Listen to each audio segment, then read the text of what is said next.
Sorry friends, మళ్ళీ same part మళ్ళీ upload చేశాను కదా. I'm so sorry.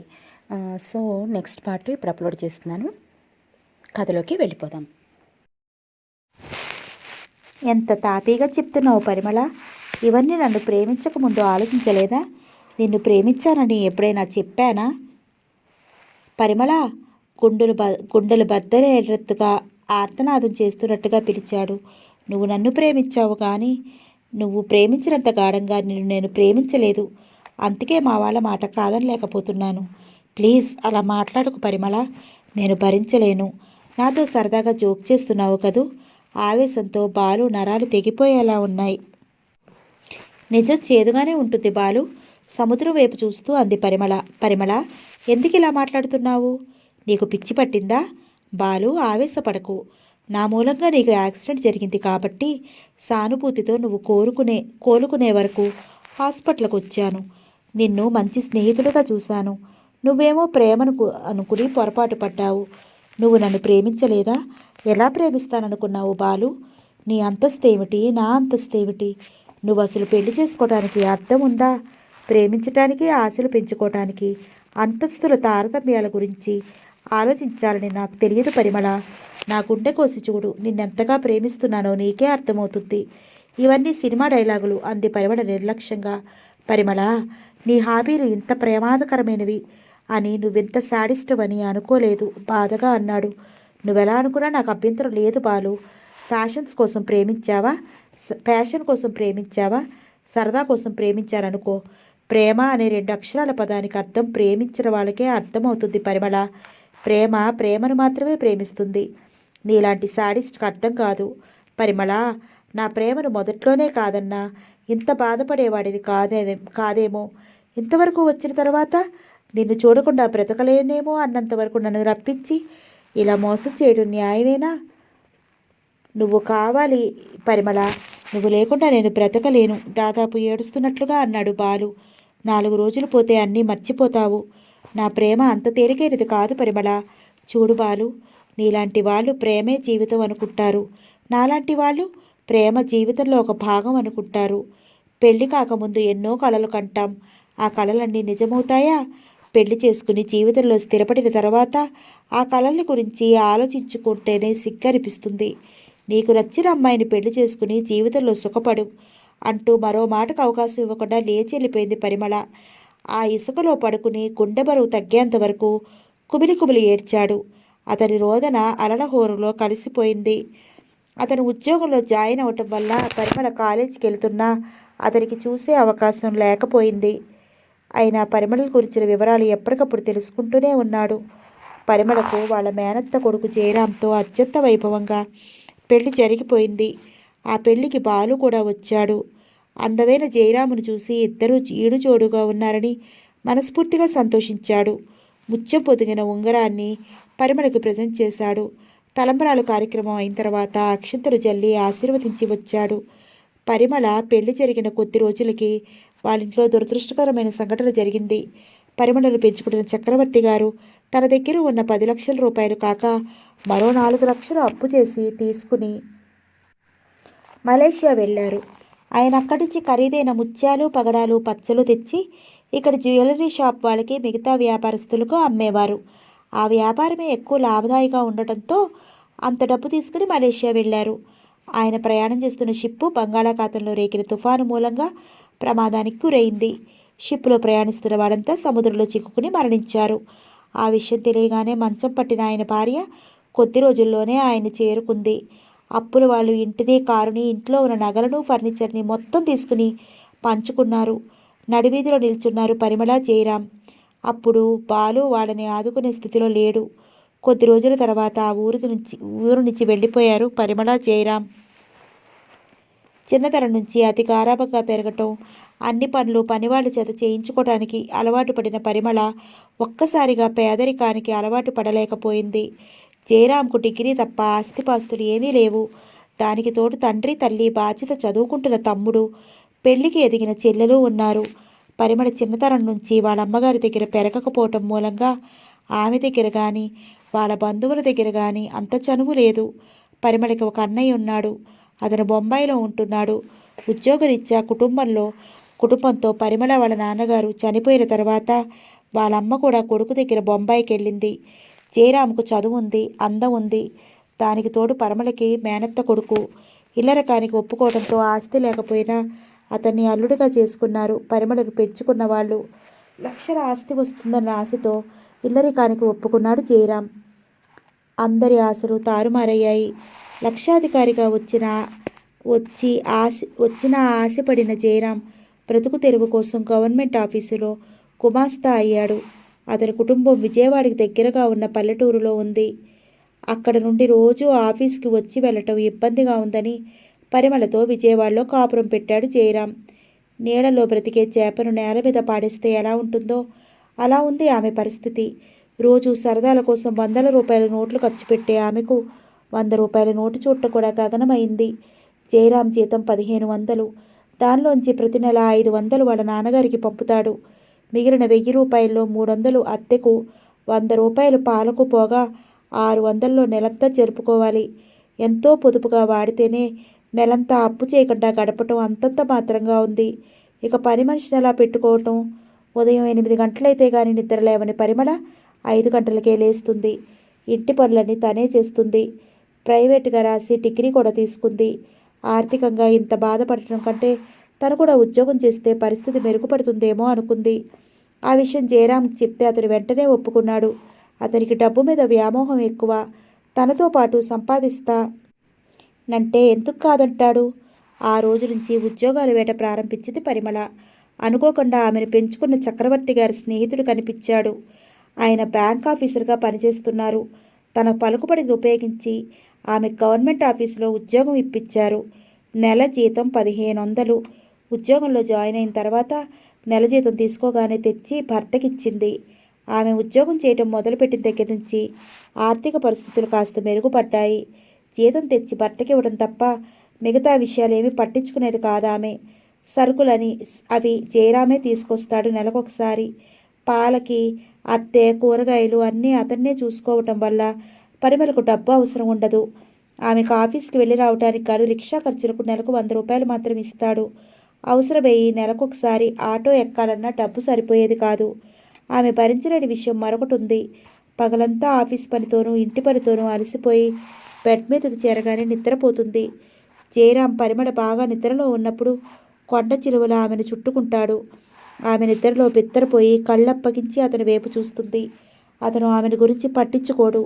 లేగదోడ పాల కోసం తల్లి పొదుగును తలతో గుద్దినట్లు ఆమె శరీరాన్ని నలిపి ముద్ద చేస్తాడు. ఆ గడ్డం మీసాల రాపిడికి ఆమె ముఖం రక్తం చింపుతున్నట్టుగా ఎర్రగా కందిపోతుంది. అతని చేష్టలు ఆమెలో ఎటువంటి కిలికింతలు పురికింతలు కలిగించవు. అందరూ ఎంతో మధురంగా ఊహించుకునే అనుభవం నిస్సారంగా ముగిసిపోతుంది. అతను ఒక పని పూర్తి చేసినట్లుగా భారంగా ఊపిరి పీల్చి పక్కకి తిరిగి పడుకుని ఆ తర్వాత గుర్రుపెట్టి నిద్రపోతాడు. ఒక్కోసారి అతను మోటు సరసానికి ఆమెలోని బాధ తారాస్థాయికి చేరుకుని బాధతో కెవ్వుమంటే ఆ అరుపును యాక్సిడెంట్ మూలుకగా భావించి అతను మరింత ఉత్సాహాన్ని ప్రదర్శిస్తాడు.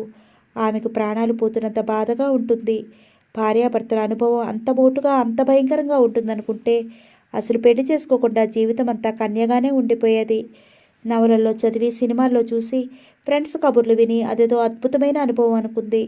జయరామే కాదు, కొంతమంది మగవాళ్ళు సెక్స్ అంటే మగాళ్లకు మాత్రమే పరిమితమైన అనుభవం అనుకుంటారు. స్త్రీ అంటే పురుషుడి అవసరాలు తీర్చే విలాస వస్తువు, పిల్లలు కనే యంత్రంలోంచి అలాంటి భావాలు వాడ నరాల్లో జీర్ణించుకుపోయి ఉండటం మూలంగా అన్ని విషయాల్లోలాగే సెక్స్ విషయంలో కూడా తనకిష్టమైన విధంగా ప్రవర్తిస్తాడు.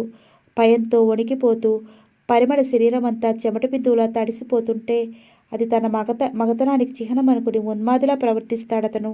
ఇంతకు మించిన దారుణమైన భార్య ఉంటుందా? పెళ్ళైన మొదటి రోజుల్లో సరి అయిన communication, lack of sex education వల్ల అలా జరుగుతుందనుకుంది. కానీ వారాలు నెలలు గడిచిపోతున్నా అతని చర్యలో ఏమాత్రం మార్పు కనిపించలేదు.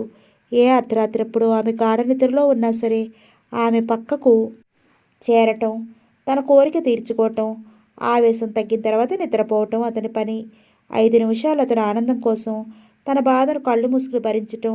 ఆ తర్వాత ఈ రోజుకి గండం గడిచిపోయింది అంతే చాలు భగవంతుడా అనుకుంటూ ఒళ్ళు నొప్పులతో వెంటనే నిద్ర లేక కలత నిద్రపోవటం. క్రమక్రమంగా పరిమళలో ఉత్సాహం, సంతోషం అన్నీ మాయమయ్యాయి. జీవితం పట్ల విరక్తి కలిగి ఫ్రిజిడ్గా మారిపోయింది. ఏమండి, ఆఫీస్ పని, ఇంటి పని చేయలేకపోతున్నాను. పని మనిషిని పెట్టుకుందాం అనుకుంటున్నాను అంది పరిమళ ఒకరోజు భర్తతో. పని మనిషిని పెట్టుకోవటం అంటే మాటలా? నెలకు 100 రూపాయలైనా ఇవ్వాలి. మళ్ళీ కాఫీలు, టిఫిన్లు ఎంత ఖర్చు అవుతుందో తెలుసా? చాలామంది ఆడవాళ్ళు ఉద్యోగాలు చేస్తూ ఇంటి పనులు చేసుకోవటం లేదా? నాకు ఇంటి పనులు చేయటం మొదటి నుంచి అలవాటు లేదు. మీ బాబు లక్షలు సంపాదించి మిగిల్చి వెళ్ళలేదు. నిన్ను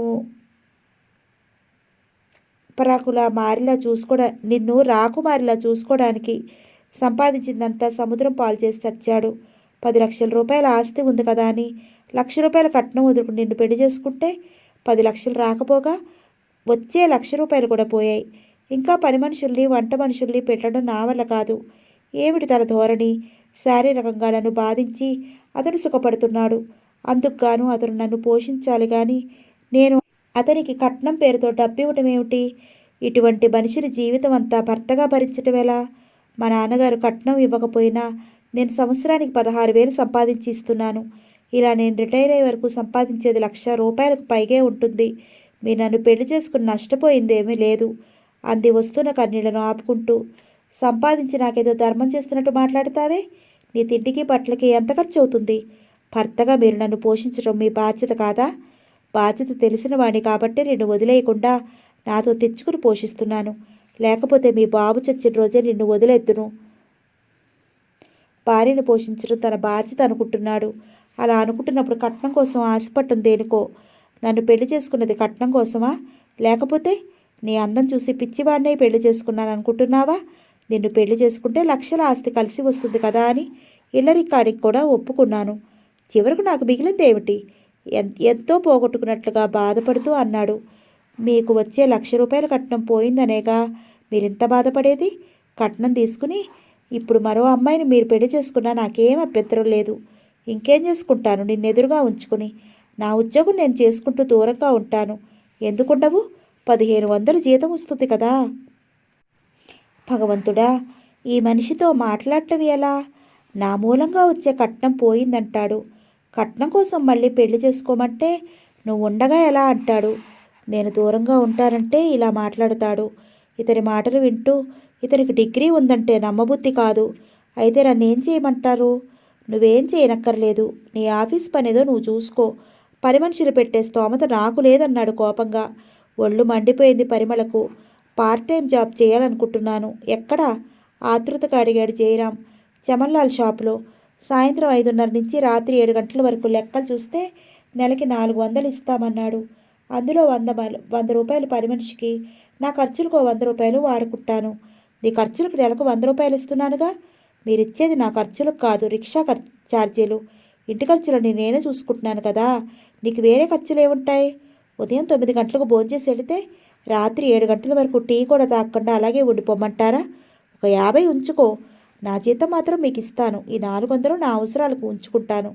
నాకు ఉపయోగపడినప్పుడు నువ్వు ఆ పార్ట్ టైం జాబ్ చేయటం ఎందుకు? ఏం చేసినా ఎంత సంపాదించినా అది మీకే ఇవ్వాలి, మీకే ఉపయోగపడాలి. అలా కాకపోతే నేను ఉద్యోగం చేయటం అనవసరం, అంతేనా? నీతో వాదించలేను అంటూ విసురుగా బయటికి వెళ్ళిపోయాడు. అవాక్కైపోయింది పరిమళ. 2 చేతుల్లో ముఖం దాచుకుని ఏడుస్తూ కూర్చుంది. ఇంటి పనులు చేయలేక పార్ట్ టైం జాబ్ చేస్తూ గౌరీ అనే పనిపిల్లను పెట్టుకుంది. గౌరీ వయసు 10 సంవత్సరాలుంటాయి. తల్లి తండ్రి లేరు. అమ్మమ్మ దగ్గర ఉంటుంది. ఆమె బాగా ముసలమ్మ అయిపోవడంతో గౌరీని నీ చేతిలో పెడుతున్నాను.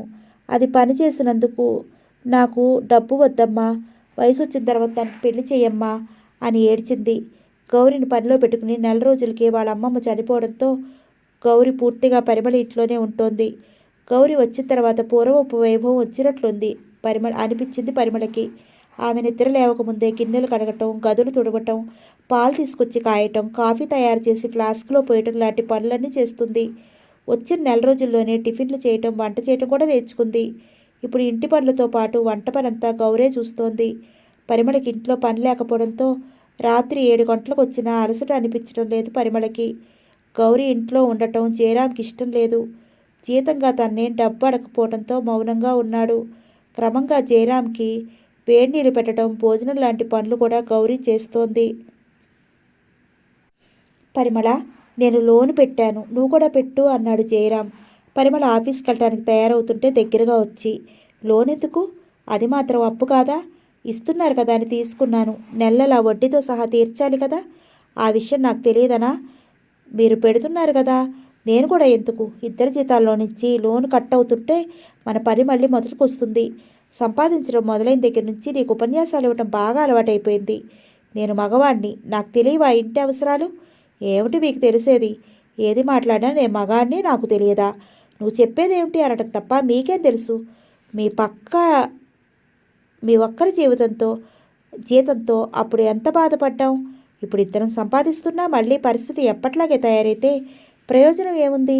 అంది బాధగా పరిమళ. మాటలు ఎక్కువయ్యాయి బాగా. అప్పు తీసుకుని ఆ డబ్బునేం చేయాలనుకుంటున్నారు? మా నాన్నగారికి పంపించాలి. అంత డబ్బు ఎందుకు? మా తమ్ముడికి ఉద్యోగం కోసం 25,000 రూపాయలు కావాలంట.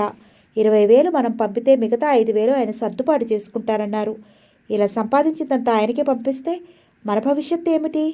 నాకు కట్నం వచ్చినట్టయితే ఆ డబ్బుతో మా కుటుంబ అవసరాలన్నీ తీరిపోయేవి. ఇలా నేను డబ్బు అడగాల్సిన అవసరం ఆయనకు ఉండేది కాదు. వంటి మీద గంగులు పొరకలు పాకినంత అసహ్యం అనిపించి ఆఫీస్కు బయలుదేరింది అతనితో వాదించకుండా. ఉద్యోగం వచ్చిన దగ్గర నుంచి నీకు పొగరు ఎక్కువైందే, కసిగా అనుకున్నాడు జయరాం. ఒంటరిగా లాన్లో కూర్చున్నాడు బాలు. అతను ఆఫీసు నుంచి వచ్చి గంట అయింది. వంట మనిషి 2 సార్లు టీ ఇచ్చి వెళ్ళింది. విజిత జాడ కనిపించలేదు. విజిత ఇంట్లో ఉంటే ఇల్లంతా సందడిగా ఉంటుంది. రోజులో 20 గంటలు ఫ్రెండ్స్తోనో పనివాళ్ళతోనో మాట్లాడుతూనే ఉంటుంది. ఇల్లంతా నిశ్శబ్దంగా ఉందంటే ఆమె ఇంట్లో లేనట్టే. మధురమైన మాటలతో మురిపిస్తూ తీపి చేష్టలతో లతలా అల్లుకుపోయే భార్య కంటే ప్రపంచంలో మగవాడికి ఆనందం ఇంకేముంటుంది? భార్య ఎంత గంతగత్తె అయినా అనుకూలవతి కాకపోతే ఆ కాపురం నరకప్రాయంగానే ఉంటుంది. అలసిపోయి ఇంటికి రాగానే ఆప్యాయంగా చిరునవ్వుతో భార్య ఆహ్వానం పలికితే ఎంత హాయిగా ఆహ్లాదకరంగా ఉంటుంది. భార్యాభర్తల కలయిక అన్ని మత్తు పదార్థాల కంటే మించిన మత్తును కలిగిస్తుంది. వెన్నెల సమయంలో మల్లెపూలు తురుముకున్న భార్య పొందును మించిన ఆనందం ప్రపంచంలో మగాడికే ఎక్కడ దొరకదు. ఆ ఆనందమే మగవాడిని ప్రపంచ విజేతలు చేస్తుంది. జీవితం మీద అనురక్తిని పెంచుతుంది. అర్థం చేసుకున్న భార్య అయితే మగవాడికి ఇల్లే స్వర్గమవుతుంది. జీవితం అంతా ప్రతి నిమిషం థ్రిల్గానే గడిచిపోతుంది. భార్య అనుకూలవతి అయితేనే చాలదు. భర్తను ఎప్పటికప్పుడు ఉత్తేజపరుస్తూ అతన్ని ఆకర్షించుకునే టెక్నిక్స్ తెలిసినదై ఉండాలి. బాలు మనసు చాలా సున్నితం. విజిత తనను నిర్లక్ష్యం చేస్తే భరించలేడు. బిజినెస్ వ్యవహారాల్లో అతన్ని మించిన వాళ్ళు లేరు. స్టాఫ్ అందరూ అతని దైవంలా భావిస్తారు. ఎన్నో అనాథ ఆశ్రమాలకు అతను విరివిగా విరాళాలిస్తాడు. పేద విద్యార్థులకు చదువుకోను సహాయం చేస్తాడు. సిటీలో ఉన్న ప్రముఖుల్లో అతనికి తెలియని వాళ్ళెవ్వరూ లేరు. సమాజానికి ఉపయోగపడే పనులెన్నో చేస్తాడు. ప్రతి వాళ్ళు అతనితో స్నేహాన్ని పెంచుకోవాలని ఆశపడతారు. కల్చర్ పేరుతో విచ్చలవిడతనానికి అలవాటు పడిన ఖరీదైన స్త్రీలు అతనితో ఒక్కరోజైనా అక్రమ సంబంధం పెట్టుకోగలితే చాలనుకుంటారు. అందరూ అతను అపురూపమైన వ్యక్తిగా, ఏదో ప్రత్యేకత అతనిలో ఉన్నట్టు భావిస్తారు. 6 అడుగుల 2 అంగుళాల ఎత్తు, బలిష్టమైన శరీరం, ఒత్తైన క్రాఫ్, ఎప్పుడు చూసినా ఇన్షర్ట్లోనే కనిపిస్తాడు. విల్లులా ఉండే మీసాలు అతని ముఖానికి ప్రత్యేక ఆకర్షణ. విశాలమైన నుదురు, పెద్ద కళ్ళు, గంభీరంగా హుందాగా ఉంటాడు. అందమైన ఆడవాళ్ళు కనిపిస్తే కొంతమంది మగవాళ్ళు కన్నార్పకుండా ఎలా చూస్తారో బాబు బయటికి వెళ్తే కొంతమంది ఆడవాళ్ళు అతన్ని అంత ప్రత్యేకంగా చూస్తారు. బాలు వేలకు వేలు సంపాదిస్తాడు. అతనికి డబ్బు మీద వ్యామోహం లేదు. డబ్బును మంచినీళ్ళ ఖర్చు చేసే బాలుకి స్నేహితులుకి కొదవలేదు. అందరూ అంత ప్రత్యేకంగా చూసే అతని హృదయంలో అంతులేని శూన్యం. ఆ శూన్యం ఇతరులకు కనిపించదు. మనిషికి మనసు వేరు, శరీరం వేరు. శరీరాన్ని ఎలాగైనా తృప్తిపరచవచ్చు, మనసుని తృప్తిపరచడం కష్టం. బాలుది వింత మనస్తత్వం. తన భార్య తన సంపాదనతోనే గడపాలి. ప్రతి విషయంలోనూ తన మీదే ఆధారపడాలి. విజిత కోసం అతను ఏమైనా చేయగలడు. కానీ ఆ త్యాగం ఆమెకు అర్థం కాదు.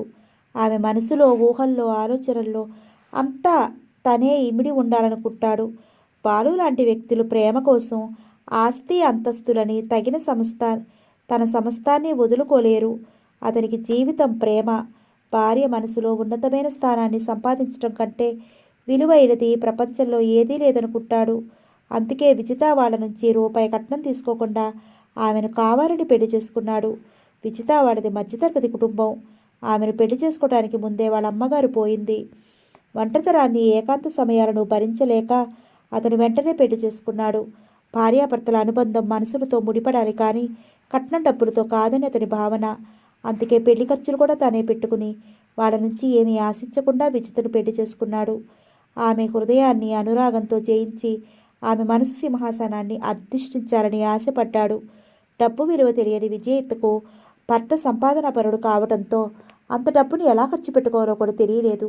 పెళ్లి కాకముందు ఒక్క ఖరీదైన చీర కూడా కట్టుకోలేదని ఆమె నెలకు 25 చీరల దాకా కొని బీరువాలు నింపటం మొదలుపెట్టింది. చివరకు దుద్దులు కొనుక్కోగలిగిన స్తోమత కూడా లేని విజిత జ్యువెలరీ షాపులో ఏ మోడల్లో నక్క కనిపించినా అదెంత ఖరీదైందా వెంటనే కొనేస్తుంది. బాలు ఆమె అడిగిన దానికంటే రెట్టింపు డబ్బుకు చెక్కు మీద సంతకం పెట్టిస్తాడు. బాలు మెతకదనాన్ని తేలిగ్గా తీసుకుని విజిత విచ్చలవిడిగా ఖర్చు చేయటం మొదలుపెట్టింది. బాలు కాస్త కోపంగా మాట్లాడితే చాలు గొడవగా ఏడుస్తుంది. అడిగిన వాళ్లకు తమ మధ్య ఎందుకు గొడవ జరిగిందో చెప్తుంది. ఇంట్లో 4 పనివాళ్ళు ఉంటారు. వాళ్ళతో మాట్లాడటం మొదలుపెట్టిందంటే చాలు వాళ్ళు పనివాళ్ళన్న విషయం కూడా మర్చిపోతుంది. ఇంటి విషయాలన్నీ వాళ్ళతో ఏకరువు పెడుతుంది. భార్య అంటే తన శరీరంలో అర్ధభాగం అనుకునే బాలు రాత్రిళ్ళు విజితతో వ్యాపార సంబంధమైన విషయాలు చర్చించేవాడు. విజితకు చాలామంది ఫ్రెండ్స్ ఉన్నారు.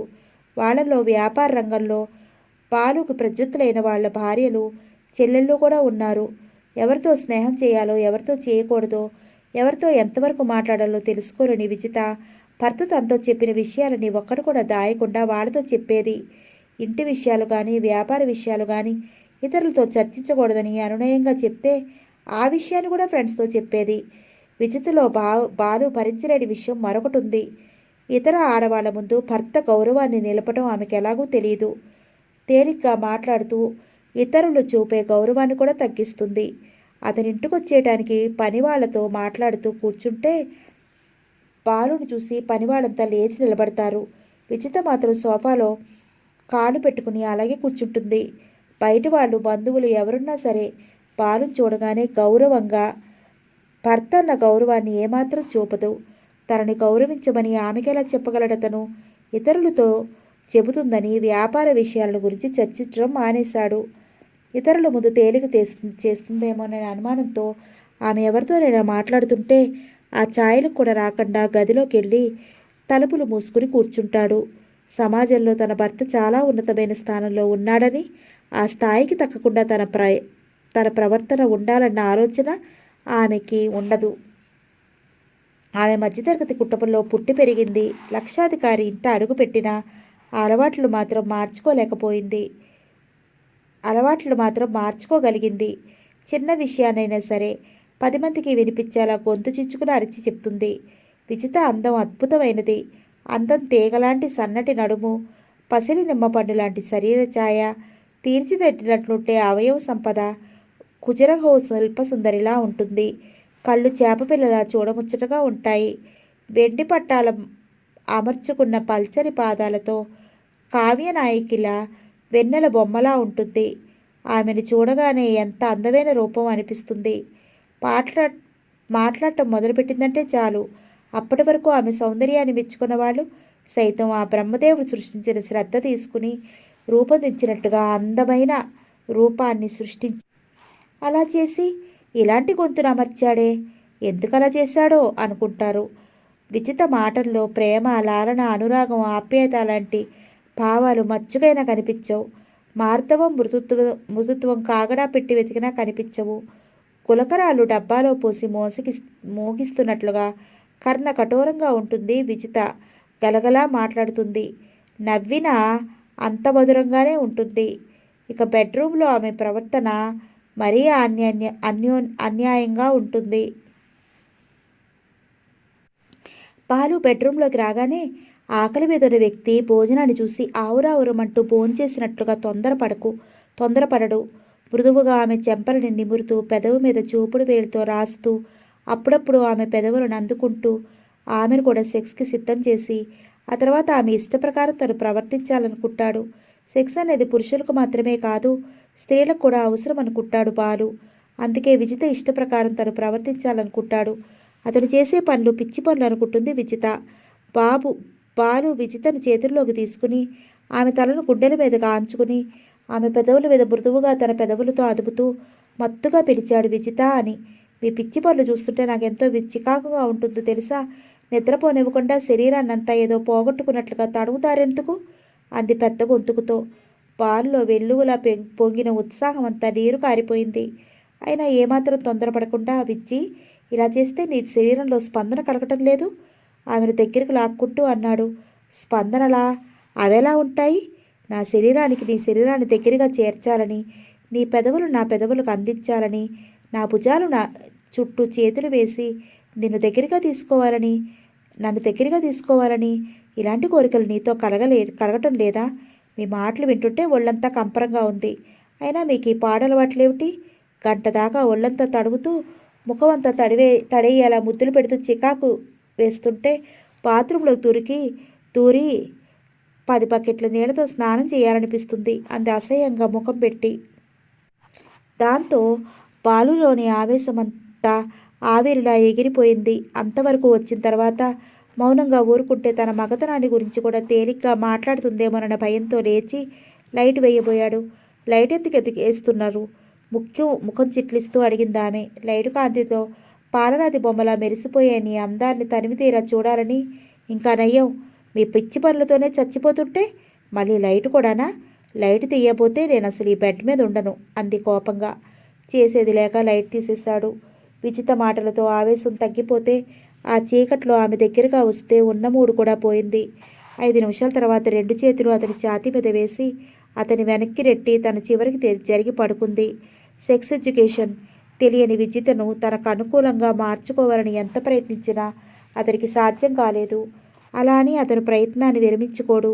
అందరూ పొందుతున్న ఆనందమేదో తను పొందలేకపోతున్నట్లు విజితలో మార్పు తెచ్చి ఆ ఆనందాన్ని తను పొందాలని, ఆమెను పరిపూర్ణమైన స్త్రీగా మార్చి తను పరిపూర్ణ పురుషుడిగా ఆమెకు ఆనందాన్ని ఇవ్వాలని అనుకుంటాడు. అతని ఆలోచనలు, ఊహలను, కోరికలను ఏమాత్రం అర్థం చేసుకోలేదు విజిత.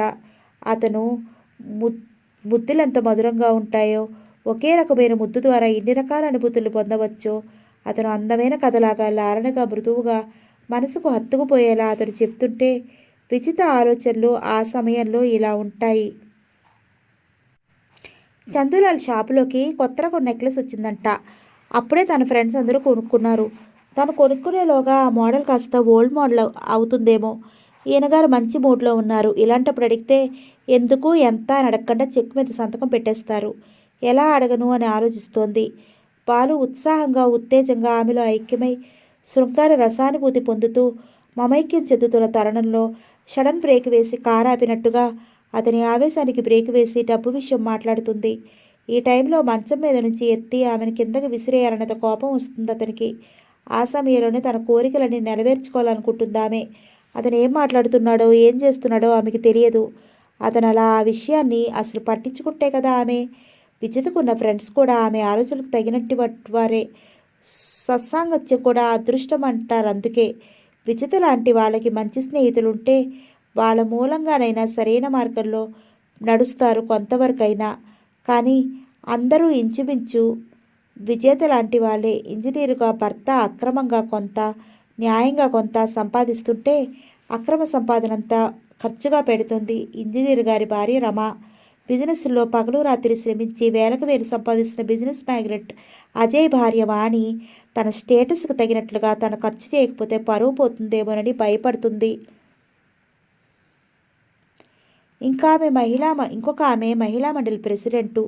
ఏ రోజు ఏ రంగు చీర కట్టుకోవాలో, చీరకి మ్యాచ్ అయ్యే నగలు పెట్టుకోవాలో వారం ముందు నుంచే నిర్ణయించుకుంది. మంత్రి గారి ప్రోగ్రాంలా కాగితం మీద రాసి పెట్టుకుంది. మరో ఆమె సంఘ సేవకురాలు. ఇంటిని, పిల్లల్ని పనివాళ్ళ మీద వదిలేసి అందాల పోటీకి అలంకరించుకుని హాజరవుతుంది. ఇలాంటి స్నేహితులున్న వీటిల్లో ఆలోచనలు అంతకంటే ఎక్కువగా ఎలా ఉంటాయి? లేమిలో పుట్టి లేమిలో పెరిగిన విజిత డబ్బుతో ఎన్ని రకాల ఆనందాల్ని పొందవచ్చో అన్ని రకాల ఆనందాల్ని పొందాలనుకుంటుంది. ఆ విషయంలో మాత్రం ఫ్రెండ్స్తో పోటీ పడుతుంది. ఉదయం నిద్ర లేచిన దగ్గర నుంచి రాత్రి పడుకోబోయే ముందు వరకు విచిత ఆలోచనలన్నీ ఆ విషయాల మీదే కేంద్రీకృతమై ఉంటాయి. ఆ సమయంలో కూడా ఆ విషయాల గురించే మాట్లాడుతుంది. విజితను ప్రేమగా గెలుచుకోవాలని 5 సంవత్సరాలుగా ప్రయత్నించాడు బాలు. అయినా ఆమె మాటల్లో, చేష్టల్లో, మనసుల్లో ఎలాంటి మార్పు లేదు. ఆమెతో గొడవ పెట్టుకుని తన బరువు బజారు పాలు ఎందుకని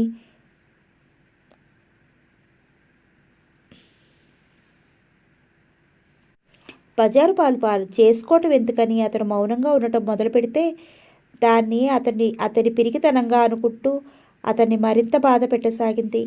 చివరికి ఎంతో అవసరమైతే తప్ప ఆమెతో మాట్లాడటం మానేశాడు. ఆమె సరదాల్లో ఆమె ఫ్రెండ్స్తో కలిసి విచితకు భర్త దూరం అవుతున్నాడన్న ఆలోచన లేదు. బాలుకి అర్థం కాని విషయం ఒకటి ఉంది. అదే పరిమళ అంత త్వరగా తన ప్రేమను తనను మర్చిపోయి జయరాముని ఎలా పెళ్లి చేసుకుందా? తన్నెందుకు ఆమెను మర్చిపోలేకపోతున్నాడు? అంటే తన ప్రేమకు ఆమె ప్రేమకు తేడా ఉందా? మనసుల్లో ఆలోచనలో తేడాలున్నట్టుగా ప్రేమ విషయంలో కూడా తేడాలుంటాయా? కులం తక్కువ వాణ్ణని ఎంత తేలిగ్గా మాట్లాడగలిగింది? ఈ రచయితలంతా ప్రేమకు కులమతాలు అడ్డుకాడులు కావని రాస్తారే, అలాంటి రచనలు ఎందుకు చేస్తారు? మై గాడ్, ఇంతకాలం పరిమళను మర్చిపోలేకనే బాధపడుతున్నాను. ఇప్పుడు చిట్టు దగ్గరైపోతున్నాడు. 10 రోజుల సాహచర్యానికే వాడు పగలు రాత్రి గుర్తుకొస్తున్నాడు. ఎందుకని వాడిని ఇంతగా ప్రేమిస్తున్నాను? వాడు పరిమళ కొడుకు కావటమే కారణమా? చింటూను పరిమళ నాకిస్తే ఎంత బాగుంటుంది? నావన్నీ కల్లో కూడా జరగని ఆలోచనలు. ఆమె ప్రేమకే అడ్డం వచ్చిన నా కులం, ఆమె కొడుకుని నేను దగ్గరికి తీసుకోవటానికి మాత్రం అడ్డు రాదా? పరిమళ, నువ్వు దూరంగా ఉంటేనే నిన్ను మర్చిపోలేకపోయానే. ఇప్పుడు కళ్ళ ముందు కనిపిస్తుంటే ఎలా మర్చిపోగలను పరిమళ? అందరూ నన్నెంత అదృష్టవంతుడంటారు. ప్రపంచంలో నా అంత దురదృష్టవంతుడు ఎవరైనా ఉంటారా? వ్యాపారంలో నేను పట్టిందల్లా బంగారం అవుతోంది. ఎందుకు? ఎవరు చూసి ఆనందించటానికి? ఈ సంపాదన, ఈ ఆస్తి నిన్ను ప్రేమించేటప్పుడు నాకున్నదైతే నేను పోగొట్టుకునేవాణ్ణి కాదు కదా. చూసావా, నా విధి నా చేత ఎన్ని ఆటలు ఆడిస్తోందో. ఆ రోజు ఈ డబ్బు లేకనే నిన్ను పోగొట్టుకున్నాను. ఈరోజు డబ్బున్నా నిన్ను పొందలేకపోతున్నాను. ఈ సంపాదనకు, ఈ పేరు ప్రతిష్టలకు కారణం నువ్వే పరిమళ. ఇవన్నీ నీకే చెందుతాయి. ఎందుకో తెలుసా? ఆ రోజు నువ్వు మన అంతస్తుల గురించి మాట్లాడకపోతే నేనింత త్వరగా ఇంత డబ్బు సంపాదించగలిగేవాడిని కాదు. మీ నాన్నగారి కంటే లక్షాధికారిని కావాలన్న తపనతో పగలు రాత్రి శ్రమించాను. ఎన్నో రకాల వ్యాపారాలు చేశాను. లక్షలకు లక్షలు సంపాదించాను. ఇప్పుడు నీ అంతస్తును మించిపోయాను. నేను అనుకున్న గమ్యం చేరాను. నీ జీవితంలో, నీ ప్రేమలో ఓడిపోయిన నేను ఈ విషయంలో గెలుపు సాధించాను. ఎందుకు? పరిమళ, మళ్ళీ నా జీవితంలోకి ప్రవేశించావు. నా హృదయాన్ని అల్లకల్లోలం చేస్తున్నావు. నీకు దూరంగా ఉండటం నాకు సాధ్యం కాదు. నీకు దూరంగా ఉండాలంటే చింటూ నాకు దగ్గర కావాలి. చింటూ, ఎందుకురా నువ్వంటే నాకింత ప్రాణం? నువ్వు నవ్వితే నా పరిమళ నవ్వినట్టే ఉంటుందిరా. నువ్వు తలెగరేస్తే నా పరిమళ నిర్లక్ష్యంగా తలెగరేసినట్టే ఉంటుంది. నువ్వు నా పరిమళలో సగభాగం రా. చింటూ, ఈ విషయాలని నీకు తెలియకుండానే నువ్వు నాకు దగ్గరైపోతున్నావురా. నా గుండెల్లో ఆనందం చెందాలన్నా, నేను మళ్ళీ మామూలు మనిషిని కావాలన్నా నువ్వు నాకు కావాలిరా. ఆ రోజు నన్ను ప్రేమించిన నువ్వు ఇంకొకరిని ఎలా పెళ్లి చేసుకుంటావని చెంప పగిలేలా కొడితే మీ అమ్మ నాకు దూరం అయ్యేది కాదు. నా పిరికితలం మూలాగానే ఆ రోజు మీ అమ్మను దూరం చేసుకున్నాను. కానీ ఇప్పుడు నిన్ను మాత్రం ఆ పిరికితనంతో పోగొట్టుకోలేనురా. నిన్ను దక్కించుకోవటానికి నాకున్నదంతా ఇస్తాను. ఏం చేయడానికన్నా సిద్ధంగా ఉన్నానురా. నిన్ను చూడాలని తప్పించిపోతున్నానురా. గుండెల్లో లావాలా పొంగే ప్రేమను నీతో ఎలా చెప్పనురా? బాలు కళ్ళ నుంచి ధారాపాతంగా కన్నీళ్లు కారిపోతున్నాయి. కారొచ్చి పోర్టికోలో ఆగింది. అందులో నుంచి విజిత దిగి లోపలికెళ్ళింది. చేతికున్న వాచి వైపు చూశాడు. టైం రాత్రి 10:30 కావస్తోంది. ఈ టయానికి ఇంటికి చేరిన విజితను ఏమని మందలించగలడు? తన ఇల్లు, తన భర్త, తన సంసారం అన్న బాధ్యతలు స్త్రీగా ఆమెకుండాలి. ఆమెలో లేనప్పుడు వాటిని గురించి చెప్పినా అర్థం కావు. పిల్లలన్నా ఉంటే వాళ్ళు కాన్వెంట్ నుండి వస్తారనో, వాళ్ళకి భోజనం పెట్టాలనో ఇంటికి చేరుకుంటారు. విజిత లాంటి వాళ్లకు ఆ బంధాలు కూడా లేకపోవడంతో బయట వాళ్లతో అనుబంధాలు పెంచుకుంటారు. కళ్ళు తుడుచుకుని భారుగా నిట్టూర్చాడు బాలు. బెడ్రూంలోకి వెళ్ళి ఆమె పక్కన పడుకోవాలంటేనే మనసు మెలిపెడుతున్నంత బాధ అనిపించింది. వరకట్నం పేరుతో అత్తమామలు బాధ పెడుతున్నారని, మగవాని ఆధిక్యతకు స్త్రీ బలైపోతుందని, స్త్రీకి విముక్తి కావాలని, సమాన హక్కులు కావాలని వేదికలెక్కి గొంతులు చించుకుని అరిచేవాళ్ళు విజిత్ లాంటి వాళ్ళని చూసి ఎందుకు ఆలోచించరు? భార్యాబాధితులైన పురుషుల గురించి ఎందుకు మాట్లాడరు? భార్య వండి పెట్టింది భర్త తింటున్నాడు. భార్య పిల్లల్ని పోషిస్తున్నాడు. కుటుంబ బాధ్యతను బరువును మోస్తున్నాడు. ఇంత చేసే మగవాడిని బాధించే విజిత లాంటి స్త్రీలు మన దేశంలో ఎంతమంది స్త్రీలు లేరు? స్త్రీలకు ఏ యుగంలోనో అన్యాయం జరిగిందని ఇప్పుడు పురుషుల మీద ప్రతీకారం తీర్చుకుంటున్నట్టుగా ఉంటుంది. భగవంతుడు కూడా స్త్రీల పట్ల అన్యాయం చేశాడని జాలి కథలు చెప్తారు. ఏమిటి దేవుడు చేసిన అన్యాయం? స్త్రీని అంత సుకుమారంగా సృష్టించాడు కాబట్టే సున్నితమైన పూలను తలలో ధరించగలుగుతుంది. అందమైన నగలు ధరించాలంటే శంఖం లాంటి మెడ ఉండాలి. అది ఆడవాళ్ల స్వంతం. రంగురంగుల చీరలతో శరీరాన్ని అలంకరించుకోవాలంటే నాజూకైన శరీరం కావాలి. ప్రకృతి అందాలన్నీ స్వంతం చేసుకుని అనుభవించాలంటే స్త్రీ లావణ్యంగా విరగబూసిన పువ్వుల చెట్టులా ఉండాలి. అందుకే భగవంతుడు వాడిని అంత నాజుకుగా సృష్టించి అందాలన్నీ అనుభవించమన్నాడు. పురుషుడిని బలవంతుడిలా సృష్టించి పగలంతా కష్టపడి పనిచేసి సంపాదించి ఆ కష్టంలో భార్యాబిడ్డలు పోషించమని శాసించాడు. సుజాతీయుడైన భగవంతుడు పురుషుడి పట్ల పక్షపాతం వహించాడు. కష్టాన్ని, శ్రమని, బరువును మగవాడిని మొయ్యమన్నాడు. ఆ ఫలితాన్ని స్త్రీని అనుభవించమన్నాడు. ఇద్దరూ చేసుకోకుండా పురుషుడు స్త్రీని బాధిస్తున్నాడని, విముక్తి ప్రసాదించమని, చట్టాలని సవరించమని, శాస్త్రాల్ని మార్చమని ఘోష పెడుతున్నారు. భార్య మనసుల్ని అర్థం చేసుకోకుండా వాళ్ళ పట్ల పశువులుగా ప్రవర్తిస్తూ బాధపెట్టే భర్తలు ఉన్నారు. విజితలాగా భర్తని అర్థం చేసుకోకుండా మానసికంగా హింసించే భార్యలు ఉన్నారు. ఇది రకరకాల మనుషులకు నిలయం. కావాలని పెళ్లి చేసుకున్న భార్య సాహచర్యాన్ని భరించలేకపోతున్నాడంటే ఆ మగవాడు ఎంత నరకాన్ని అనుభవిస్తున్నాడో ఎవ్వరికీ తెలియదు. ఆడవాళ్లకు ఏ చిన్న కష్టం కలిగినా ఇతరులతో చెప్పుకుని ఉపశాంతిని పొందుతారు. మనస్సు బరువును దించుకుంటారు. పురుషులు అలా కాదు. ఎంత బాధ అయినా గుండెల్లో దాచుకోవాలి. ఇతరులకు చెప్పాలంటే సానుభూతి చూపకపోగా హేళన చేస్తారు. అందుకే ఎంత బాధ అయినా అతని గుండెల్లోనే దాచుకోవాలి. మన దేశంలో 160 మంది పురుషులు గుండెపోటుతో, రక్తపోటుతో మరణిస్తుంటే ఆడవాళ్ళు మాత్రం 10% మాత్రమే అలాంటి జబ్బులతో మరణిస్తున్నారు. అందుకు కారణం ఆడవాళ్ళు బాధని ఇతరులతో పంచుకుని రిలీఫ్ పొందుతారు. మగవాళ్ళు గుండెల్లో బాధని దాచుకుని బరువును పెంచుకుంటారు. ఇప్పుడు బెడ్రూమ్లోకి వెళ్ళి పడుకుంటే తను చూసిన సినిమా గురించో లేక చీరల గురించో, ఆ రెండూ కాకపోతే తన ఫ్రెండ్స్ భర్తలు ఎంత మంచివాళ్ళో, వాళ్ళ భార్యల్ని ఎంత గొప్పగా చూసుకుంటారో ఏకరువు పెడుతుంది. పరాయి ఆడవాళ్ళ భర్తల గురించి అంత గొప్పగా చెప్పే విజిత మాత్రం తన భర్త గొప్పదాన్ని గురించి పొరపాటుగా కూడా మాట్లాడదు. ఇంకా డబ్బు ఇవ్వమంటే ఎందుకని 10 సార్లు అడిగి కానీ ఇవ్వడని ఎంతో బాధపడుతున్నట్టుగా చెప్తుంది. ఇప్పుడు వెళ్ళి అటువంటి అనర్గళమైన ఉపన్యాసం వినట కంటే గెస్ట్ రూమ్లో పడుకుని నిద్రపోవడం మంచిదనుకున్న బాలు భోజనం చేయకుండా, బట్టలు మార్చుకోకుండా గెస్ట్ రూమ్లో పడుకుని నిద్రపోయాడు. బంగారం అందమైన ఆభరణలా మారటానికి ఎన్ని సమ్మెట దెబ్బలు తింటుందో, ఒక స్త్రీ మనసును ప్రేమతో పొందటానికి అంత బాధను భరించాలి పురుషుడు. బిజినెస్ మ్యాగ్నెట్ బాలు ఖాళీ కడుపుతో ముడుచుకుని పడుకున్నాడు. ఫుట్పాత్ మీదుండే వాళ్ళు కూడా రొట్టె ముక్కుతో కడుపు నింపుకుని పడుకుంటారు. ఆ అవకాశం కూడా లేని బాలుకు వాళ్లకు తేడా ఏమిటి? ఆ రోజు ఆదివారం, ఆఫీస్ ఉండదు. బాబుకి స్కూల్ కూడా ఉండదు కాబట్టి బాబుని చూడొచ్చని సాయంత్రం 4 గంటల టైంలో పరిమళ ఇంటికి వెళ్ళాడు బాలు. ఇంటికి తాళం వేసి ఉంది. పక్క వాళ్ళని అడుగుదామంటే ఆ ఇంటికి ఇరుగు పొరుగు మనుషులు కనిపించరు. ఆ డాబా ఇంట్లో ఉన్న 2 పోర్షన్లో ఒక వాటాలో పరిమళ ఉంటుంది. 2వ వాటాలో ఇల్లు గల వాళ్ళు ఉంటారు. ఆ భార్యాభర్తలిద్దరూ ముసలివాళ్ళు సంవత్సరంలో 2 నెలలు ఇంట్లో ఉంటే 10 నెలలు కూతుళ్ళ దగ్గర, కొడుకుల దగ్గర ఉంటారు. చాలాసేపు వరండాలో నిల్చున్నాడు. గంట అయింది. పరిమళ జాడలేదు. ఇంత దూరం వచ్చి బాబుని చూడకుండా వెళ్ళటానికి మనసు అంగీకరించలేదు. కూర్చోటానికి వరండాలో ఏమీ లేదు.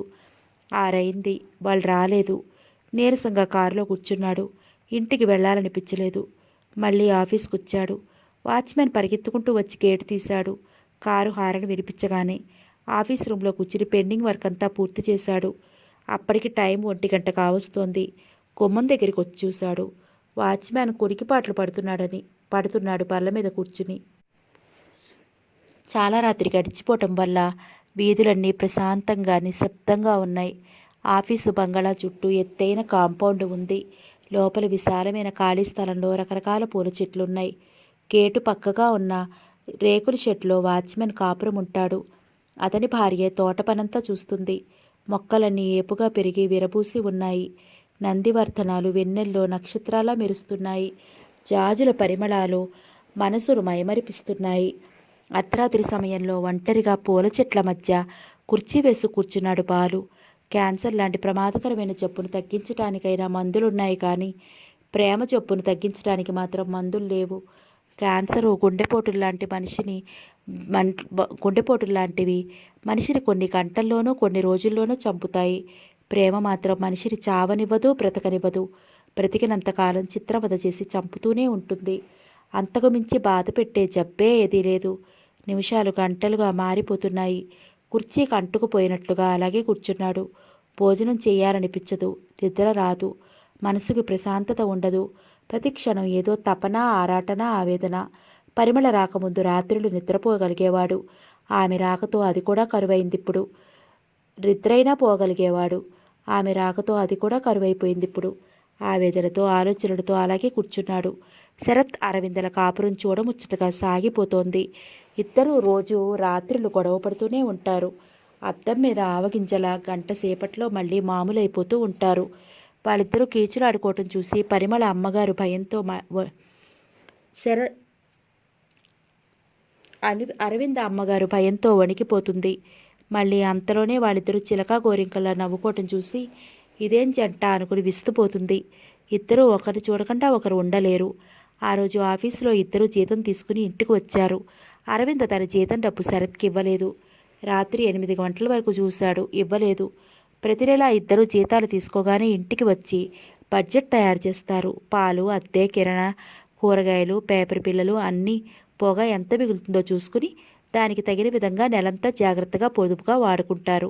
ఎప్పట్లా రాత్రి 10 గంటలకే భర్త పక్కన చేరింది అరవింద. జీతం డబ్బు ఇవ్వలేదే?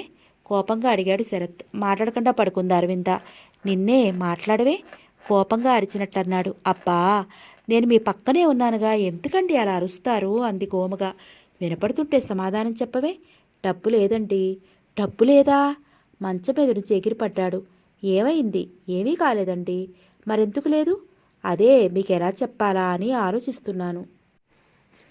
అరవింద, సీరియల్ నవల్లా సస్పెన్స్లో పెట్టకుండా డబ్బేమైందో చెప్పు. మీరు కోప్పడినంటే చెప్తాను. ఈ భయం డబ్బు ఖర్చు పెట్టక ముందు ఉండాలి సీరియస్గా అన్నాడు. నిజమేనండి. మరెందుకు ఖర్చు పెట్టావు?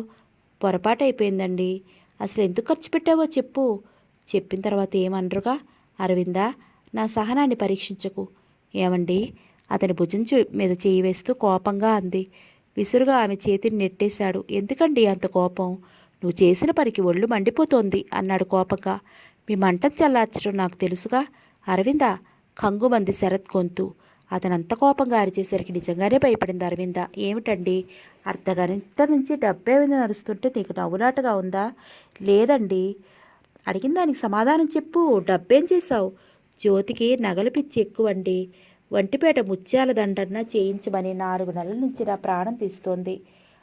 మా అమ్మ కూడా నోరు తెరిచి ఒక్కటి కొనిపెట్టమ్మా అని అడిగేసరికి సరే అని కొని తెచ్చుకోమన్నాను. అరకాసులోనే తెచ్చుకోమన్నాను. అదే 25,000 అయింది. పాప తనకి 2 సార్లుగా ఇస్తానని చెప్పానండి. ఈ నెల 1,500 ఇచ్చాను. పై నెల 1,000 రూపాయలు ఇస్తానని చెప్పాను. సాయంత్రం నుంచి మీతో ఎలా చెప్పాలా అని భయపడుతున్నానండి. ఒక్కసారిగా అంత డబ్బు ఖర్చు పెడితే నెలంతా ఎలా జరుగుతుందనుకున్నావు? జీతం అంతా ఇచ్చేటప్పుడు మాట వరుసకైనా నాతో చెప్పాలన్న ఆలోచన కూడా లేదా? అంటే నేను సంపాదిస్తున్నాను కదా, నా జీతం డబ్బు ఇతనికి లెక్క చెప్పాల్సిన అవసరం ఏముందనుకున్నావా? నీ మనసులో ఇలాంటి నీచమైన ఆలోచనలు ఉన్నాయని తెలిస్తే నీ బాధ్యతలు నేను పంచుకునేవాడినే కాదు. నా డబ్బు 1,500 నీ చేతికే ఇస్తున్నాను.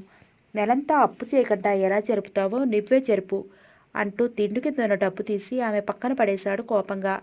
భార్యాభర్తల మధ్య నీ డబ్బు నా డబ్బు, నీ బాధ్యత నా బాధ్యత అని వేరువేరుగా ఉండవండి. మనిద్దరి డబ్బు ఒకటే. అలా అనుకుని దానివి ఇలా ఎందుకు చేశావు? తప్పేనండి. మా అమ్మ 2 నెలల నుంచి అడుగుతోంది. నా చిన్నతనంలో నేను ఏదడిగినా అమ్మ కొనిపెట్టేది. పరిస్థితులు తారుమారయ్యాయి. కన్న తల్లి నోరు తెరిచి అడగలేక అడగలేక అడిగితే కాదనలేకపోయానండి. 2 నెలల నుంచి వాళ్ళు అడుగుతున్నా మీకు చెప్పలేక ఊరుకున్నాను. ఇంతకుముందు కూడా మీకు చెప్పే ఇవ్వాలనుకున్నాను. మీరేమో కిరాణా కొట్టు దగ్గరికి వెళ్ళారు. అమ్మ చెల్లి షాప్కి వెళ్ళాలని ఉత్సాహపడుతున్నారు. ఆ టైంలో మీకు చెప్తే మీరు కోపంగా మండిపడతారు. వాళ్ళు వింటే చిన్నబుచ్చుకుంటారు. అందుకే వాళ్ళకి డబ్బిచ్చాను. మీరు ఎలాగో అరుస్తారన్న విషయం నాకు తెలుసు. అందుకే వాళ్ళని సెకండ్ షో సినిమాకి పంపించాను. పొరపాటు అయిందండి. ఇంకప్పుడు మీకు తెలియకుండా ఇంటి పనులు చెయ్యనండి. చాలామంది మగవాళ్ళు కన్నతల్లిని పోషించడమే బరువు అనుకుంటారు. మీరు అత్తగారిని మరదల్ని కూడా పోషిస్తున్నారు. మీలాంటి ఉన్నతమైన వ్యక్తిని భర్తగా పొందిన నేను నా అదృష్టానికి నేనే గర్వపడుతూ ఉంటాను. నేను చేసింది తప్పని నాకు తెలుసు. నన్ను మనస్ఫూర్తిగా క్షమించండి. మీ ప్రేమను ఎంతైనా భరించగలను కానీ మీ కోపాన్ని మాత్రం భరించలేనండి. కట్టుకున్న భర్తకు సమాధానం చెప్పొచ్చు అనుకున్నాను. కన్నతల్లి కోరికను కాదనలేకపోయాను. అరవింద్ అలా మాట్లాడేసరికి శరత్ కోపం ఎగిరిపోయింది. ఆమె వైపు తిరిగి అనునయంగా, అరవిందా, ఈ విషయం నాకు ముందుగా ఈ డబ్బు ఇలా వాళ్ళకి ఇవ్వాలనుకుంటున్నానండి. అడిగితే నేను కాదంటారా? చెప్పకుండా ఖర్చు చేశామని ఏమేమో అనుకుని నిన్ను బాధ పెట్టాను. నేను బాధపడ్డాను. భార్యాభర్తలు ఒకరిని చూసి ఒకరు భయపడకూడదు. ఇరువురి మధ్య సరైన అవగాహన ఉండాలి. అప్పుడే ఆ కాపురం అన్యోన్యంగా సాగిపోతుంది. మీ అమ్మగారు చదివించకపోతే నువ్వు ఈరోజు నెలకి 1500 సంపాదించి నాకు ఇవ్వగలిగేదానివా? అంత చేసిన ఆమె కూతురు సంపాదన ఒక్క నెలది తీసుకోకూడదు. అదైనా ఆమె అవసరం కొద్దీ అడిగింది. మనం వాళ్ళ బాధ్యత తీసుకున్నాం. జ్యోతి చిన్నపిల్ల. ఇలాంటి చిన్న చిన్న కోరికలు తీర్చడం న్యాయమే. నా మనసును అర్థం చేసుకోకుండా నేనేదో అంటారని నువ్వు భయపడితే నా మనసు ఎంత బాధపడుతుందో ఆలోచించు అన్నాడు అరవిందను గుండెలకు హత్తుకుంటూ. నిజమేనండి, నేనంత దూరం ఆలోచించలేదు. నేను చేసిన పనికి సిగ్గుపడుతున్నానండి అంది అతనికి మరింత హత్తుకుపోతూ. నేను కోపంలో ఏదేదో అన్నాను. అవన్నీ మనసులో పెట్టుకుని బాధపడవు కదా. నేను చేసిన పనికి మీరు బాధపడుతున్నారేమోనని నేను భయపడుతున్నానండి. ఇంకెప్పుడూ మీ మనసు నొప్పించే పనులు చెయ్యను. ఈ ఒక్కసారికి నన్ను క్షమిస్తారు కదూ? పిచ్చిదానా, మనలో మనకు క్షమాపణలేమిటి? నాకు చాలా బాధగా ఉంది. నిన్ను ఆడకూడని మాటలు అన్నానే అని. ఆ అన్ని విషయాన్ని ఇంతటితో వదిలేద్దామంటూ అతనికి దగ్గరగా జరిగింది అరవింద. అంతా మర్చిపోయి అనురాగంగా ఆమెను అల్లుకుపోయాడు శరత్. ఆఫీస్ అయిపోగానే పరిమళ ఇంటికి వెళ్ళిపోయింది. ఆ రోజంతా పరిమళతో ముభావంగానే ఉన్నాడు బాలు. కారణం, ఆదివారం సాయంత్రం బాబుని చుట్టానికి తను వెడతాడని తెలిసే ఆమె ఇంటికి తాళం వేసి బాబును బయటికి తీసుకెళ్ళిందన్న కోపం. చింటూని చూడకుండా మనసు నిలవటం లేదు. కారుని పరిమళ వాళ్ళ ఇంటి వైపు తిప్పాడు. కారు దిగి బాలు లోపలికి వెళ్ళేసరికి బాబు వరండాలోనే ఆడుకుంటున్నాడు. బాబును చూడగానే క్షణం కూడా ఆలస్యం చేయకుండా పరిగెత్తుకొచ్చాడు బాబు. చుట్టూరు తరివితీరా గుండెలకు హత్తుకుంటూగానే పోయిన పెన్నితిని తిరిగి పొందినంత ఆనందం అనిపించింది బాలుకి. లోపల నుంచి వరండాలోకి వచ్చింది పరిమళ. అప్పుడే స్నానం చేసి వచ్చింది కాబోలు. శరీరం సువాసనలు వెదజల్లుతోంది. తెలుపు వెంకటగిరి జరీ చీరలో శోభనపు పెళ్లి కూతురిలా మెరిసిపోతోంది. తన్మయత్వంగా ఆమె వైపు చూస్తూ నిల్చున్నాడు బాలు. అంకుల్ అంటూ భుజం మీద చేత్తో కొడుతూ పిలిచాడు చింటూ. అప్పటికి అతి ప్రయత్నం మీద పరిమళ మీద నుంచి చూపు మరల్చుకున్నాడు బాలు. కూర్చోండి అంది పరిమళ. బాలుని చూడగానే బాబు ముఖం దీప్తిమయంతమైంది. పరిమళ ముఖం ముడుచుకుపోయింది. అది గమనించిన బాలు హృదయం బాధగా మూలిగింది. పరిమళ భర్తను గురించి, ఆమె అతని నుంచి ఎందుకు దూరంగా ఉంటుందన్న వివరాలు తెలుసుకోవాలనుంది బాలుకి. పరిమళ మనసులో నుంచి ఏ విషయాలు రాబట్టాలన్నా అంత తేలికైన పని కాదని బాలుకు తెలుసు. ఆదివారం ఎక్కడికి వెళ్ళావు? ఆ విషయం మీతో చెప్పాలా అన్నట్టుగా అతని వైపు చుర్రును చూసింది. నేను 2 గంటల సేపు వెయిట్ చేశాను ఇక్కడ. ఎందుకు? సూటిగా అడిగిన ఆ ప్రశ్నకు సమాధానం చెప్పలేక మౌనం వహించాడు బాలు. బాబుని చూడాలని వచ్చాను. మీరు వస్తారని నాకు తెలుసు. అందుకే వెళ్ళిపోయావా? అవును. పరిమళ, పగబట్టిన శత్రువులా నన్నెందుకు సాధిస్తున్నావు? బాధగా అన్నాడు. మిమ్మల్ని పెళ్లి చేసుకోలేదన్న కోపంతో నన్నే మీరిలా అవమానం చేస్తున్నారు అంది కన్నీళ్లతో. నేనా? అవును. నిన్నెప్పుడైనా నేను అవమానం చేశానా? మీరిలా రాకపోకలు సాగిస్తుంటే నలుగురు ఏమనుకుంటారు? ఈ విషయం మీకు తెలియక వస్తున్నారా? తెలుసు. నన్ను అందరూ వేలెత్తి చూపుతారు. మీతో అక్రమ సంబంధం పెట్టుకున్నానని అసహించుకుంటారు. అంతేగా? అదే మీరు కోరుకునేది, అవునా? లేకపోతే ఎవరో కన్న బిడ్డ మీద మమకారం ఎందుకుంటుంది? చింటూ మీకేమవుతాడని వారిని చూడాలన్న వంకతో వస్తున్నారు? పరిమళ, ప్రేమ విలువ తెలియని నీకు చింటూకి నాకు ఉన్న అనుబంధం చెప్తే మాత్రం అర్థమవుతుందా? అర్థం చేసుకునే సంస్కారం నీకుందా? కథలు చెప్పి నన్ను మోసం చేయాలని ప్రయత్నించకండి. అంత అవసరం నాకు లేదు. చింటూ నీ కొడుకు కాబట్టి వాడిని ఇంతగా ప్రేమిస్తున్నాను. వాడికి తండ్రిని నేను కాకపోయినా తల్లివి నువ్వు. చింటూని గుండెలకి హత్తుకుంటే నిన్ను హత్తుకున్నంత ఆనందంగా ఉందని చెప్పనా? చింటూను చూస్తూ నిన్ను పోగొట్టుకున్న బాధను మరిచిపోగలుగుతున్నానని చెప్పనా? వాడిని దగ్గర చేసుకుని తండ్రినయ్యానని గర్వపడుతున్నానని చెప్పనా? ఈ బంధాలను నువ్వు నమ్మగలవా? ఆవేదనగా అన్నాడు. పరిమళ మాట్లాడలేకపోయింది. ఈసారి నన్ను కాదని వెళ్ళిపోయిన రోజే నిన్ను శాశ్వతంగా పోగొట్టుకున్నాను. చింటూని ఎవరైనా అసహించుకుంటే నువ్వు భరించగలవా? నిన్ను ఎవరైనా అవమానం చేస్తే నేను భరించగలనని ఎలా అనుకుంటున్నావు? నువ్వు నేను వేరువేరని నేను ఇప్పటికీ అనుకోవటం లేదు. చింటూని నాకు ఇవ్వు. ఈ ఛాయలకు కూడా రాను. నీ మెడలో మంగళసూత్రాలు కనిపిస్తుంటే నీ మీద ప్రేమతోనైనా కోరికతోనైనా వస్తానని ఎలా అనుకుంటున్నావు? చింటూకి తల్లిగా నిన్ను చూడగలను కానీ జయరాం భార్యగా నిన్ను చూడలేను. పరిమళ, నీ పొందు కోరి వస్తున్నానని కలలో కూడా అనుకోవద్దు. నాకు కావలసింది చింటూ. నేను వస్తున్నది చింటూ కోసం. వద్దని శాసించే అధికారం నీకు లేదు. మీరు ఇలాగే వస్తుంటే నేను ఉద్యోగానికి రిజైన్ చేసి చింటూని తీసుకుని దూరంగా వెళ్ళిపోతాను. నువ్వు పాతాళ లోకంలో ఉన్న చింటూ కోసం అక్కడికి వస్తాను. ఇంకేం మాట్లాడాలో పరిమళకు అర్థం కాలేదు. అంతస్తును నిర్ణయించేది డబ్బుతో మాత్రమే కాదు, ఆలోచనలు సంస్కారాన్ని బట్టి కూడా ఉంటుందని మొదటిసారిగా తెలుసుకున్నాను. పరిమళ, చింటూను ఆఫీస్ దగ్గరికి తీసుకురా. నువ్వు అలా చేయకపోతే కాన్వెంట్ దగ్గరికి. చింటూ కోసం నేను కారు పంపుతాను. చింటూని డ్రైవర్ ఇక్కడికి తీసుకొస్తాడు. నేను ఒకసారి వాడిని చూసిన తర్వాత మీరిద్దరూ కలిసి ఇక్కడి నుంచి వెళ్ళిపోదురు కానీ ప్లీజ్, అందుకైనా అంగీకరించు. భరించలేని బాధతో బాబు గొంతు బొంగురుపోయింది. తలెత్తి అతని వైపు చూసింది. అతని కళ్ళల్లో నీటి తెర. పరిమళ, నేను కోరుకున్న నిన్ను పొందలేకపోయాను. నేను కావాలనుకున్నవన్నీ పొందగలిగాను. నువ్వు వెళ్ళిన రోజు నుంచి నా గుండెల్లో అగ్నిజ్వాలలు ప్రజ్వరలితోనే ఉన్నాయి. చింటూతో నా బాధను మర్చిపోవాలనుకుంటున్నాను. ఆ అదృష్టాన్ని కూడా నన్ను దూరం చేసి పిచ్చివాడిని చేయకు. బాలు కళ్ళల్లో నుంచి కన్నీటి చుక్కలు బాబు తల మీద రాలాయి. బాబు కళ్ళు వెడల్పు చేసుకుని బాలు వైపు చూస్తూ తన చిన్ని చేతులతో అతని కళ్ళు తుడిచాడు. భావావేశంతో బాబు తలను గుండెలు కదుముకుని తల మీద ముద్దు పెట్టుకున్నాడు బాలు. అంకుల్, ఏరుతున్నారా? మమ్మీ కోప్పలిందా? బాలుని వాళ్ళ మమ్మీని మార్చి మార్చి చూస్తూ అడిగాడు బాబు. బాబును దించి బయటికి నడిచాడు బాలు. అంకుల్, నేను వత్తా. బాబు పరిగెత్తుకుంటూ కారు దగ్గరికి వచ్చాడు. బాబుని ఎత్తుకుని వరండాలో కూర్చున్న పరిమళ వైపు చూశాడు. పరిమళ కూడా కారు దగ్గరికి వచ్చింది. బాబు, అంకుల్ మళ్ళీ వస్తారు, నువ్వు ఇలారా అంది. లాను. బాలు మెడ చుట్టూ చేతులు వేసి ముఖం తిప్పుకున్నాడు. తప్పు బాబు, అంకుల్ పని మీద వెళుతున్నారు, మళ్ళీ వస్తారుగా. ఇలారా, నువ్వు గుడ్ బాయ్ కదూ. అంకుల్, మనం వెళ్దాం మారాంగా అన్నాడు బాబు. వెళదాం బాబు, ఆనందాతిశయంగా అన్నాడు బాలు. మమ్మీ, అంకుల్తో వెడతాను. ఎక్కడికి బాబు? అంకుల్ కావాలి, ఏడుపు లంకించుకున్నాడు బాబు. ఎంతసేపైనా బాలుని వదిలి రావటం లేదు బాబు. పరిమళకు బలవంతంగా లాక్కుంటే కుక్క పెట్టి పెద్దగా ఏడుస్తూ అంకుల్ ఎల్లొద్దు, నేను వత్తా అంటూ బాబు ఏడుస్తుంటే అడుగు ముందుకు పడలేదు బాలుకి.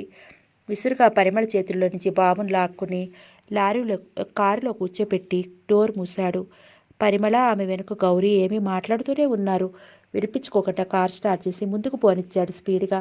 అంకుల్, నాకు కారు బొమ్మ కావాలి. బొమ్మ కారు ఎందుకు బాబు? నీకు నిజమైన కారే కొనిస్తాను.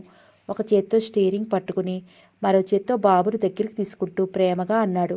నిజంగా కారు కొంటావా అంకుల్? నిజంగా కొంటాను చింటూ. మమ్మీ లేకుండా రాత్రి అంతా నాతో ఉంటావా? మమ్మీ వద్దు, మీరే కావాలి అంకుల్, మీ దగ్గరే ఉంటాను. అలాగే బాబు, మా ఇంటికి తీసుకువెళతాను. నీకు బోలెడని బిస్కెట్స్, చాక్లెట్స్ కొనిస్తాను. విమానం బొమ్మలు, రాకెట్ బొమ్మలు బోలెడన్ని ఉన్నాయి మా ఇంట్లో. అవన్నీ నాకేనా అంకుల్? నీకే బాబు. కారు ఆపి బాబుని ఎత్తుకుని దిగాడు బాలు. ఎందుకనో ఆ టైంలో విజిత ఇంట్లోనే ఉంది. భర్త చేతిలో ఉన్న బాబు ఎవరో అర్థం కాలేదు. పైజమా లాల్చి, నల్లటి జట్టు, పెద్ద కళ్ళు, ముద్దులు మూట కొడుతున్న బాబుని చూడగానే విజితకు కూడా ఒక్కసారి బాబుని ఎత్తుకోవాలనిపించింది. భర్త చేతుల్లో నుంచి బాబుని తీసుకోపోయింది. బాలు మెడ ఖర్చుకుని విజిత చేతుల్లోకి రాలేదు. ఆంటీ, బాబు నీకు చాక్లెట్ ఇస్తుంది అన్నాడు బాలు. రా బాబు అంటూ చేతులు చాపింది విజిత. బాబు విజిత చేతుల్లోకి వచ్చాడు. 2 గంటల దాకా భార్యాభర్తలిద్దరూ బాబుతో ఆడుకుంటూ వాడి ముద్దు మాటలు వింటూ కూర్చున్నారు. వెండి గిన్నెలో అన్నం కలిపి తినిపించింది విజిత. బాలు గుండె మీద పడుకుని నిద్రపోయాడు బాబు. ఎవరండి ఈ బాబు? బాబు తల నిమురుతూ అడిగింది విజిత. నా స్నేహితుడి కొడుకు. మీరు తీసుకొచ్చారు. బాబు కోసం వాళ్ళ అమ్మ నాన్నగారు ఎదురు చూస్తూ ఉంటారేమో. అదీ కాక కొత్త చోటు, కొత్త మనుషులం కదా. రాత్రప్పుడు లేచి మా ఇంటికి వెళదామని బాబు గొడవ చేస్తాడేమో. ఇప్పుడే కారులో తీసుకెళ్ళి పంపించిరండి. బాలు మాట్లాడలేదు. మాట్లాడరేమండి? ఉదయం వరకు బాబు మన దగ్గరే ఉంటాడని చెప్పే తీసుకొచ్చాను. అలాగైతే పర్వాలేదు. బాబు చాలా ముద్దుగా ఉన్నాడు కదండి. అవును. మీ ఫ్రెండ్కి ఎంతమంది పిల్లలు? వీడొక్కడే. అందుకే రాకుమారుడిలా ఉన్నాడు. వాళ్ళకిద్దరు పిల్లలు ఉన్నట్లయితే ఈ బాబును మనం ఉంచుకునేవాళ్ళం.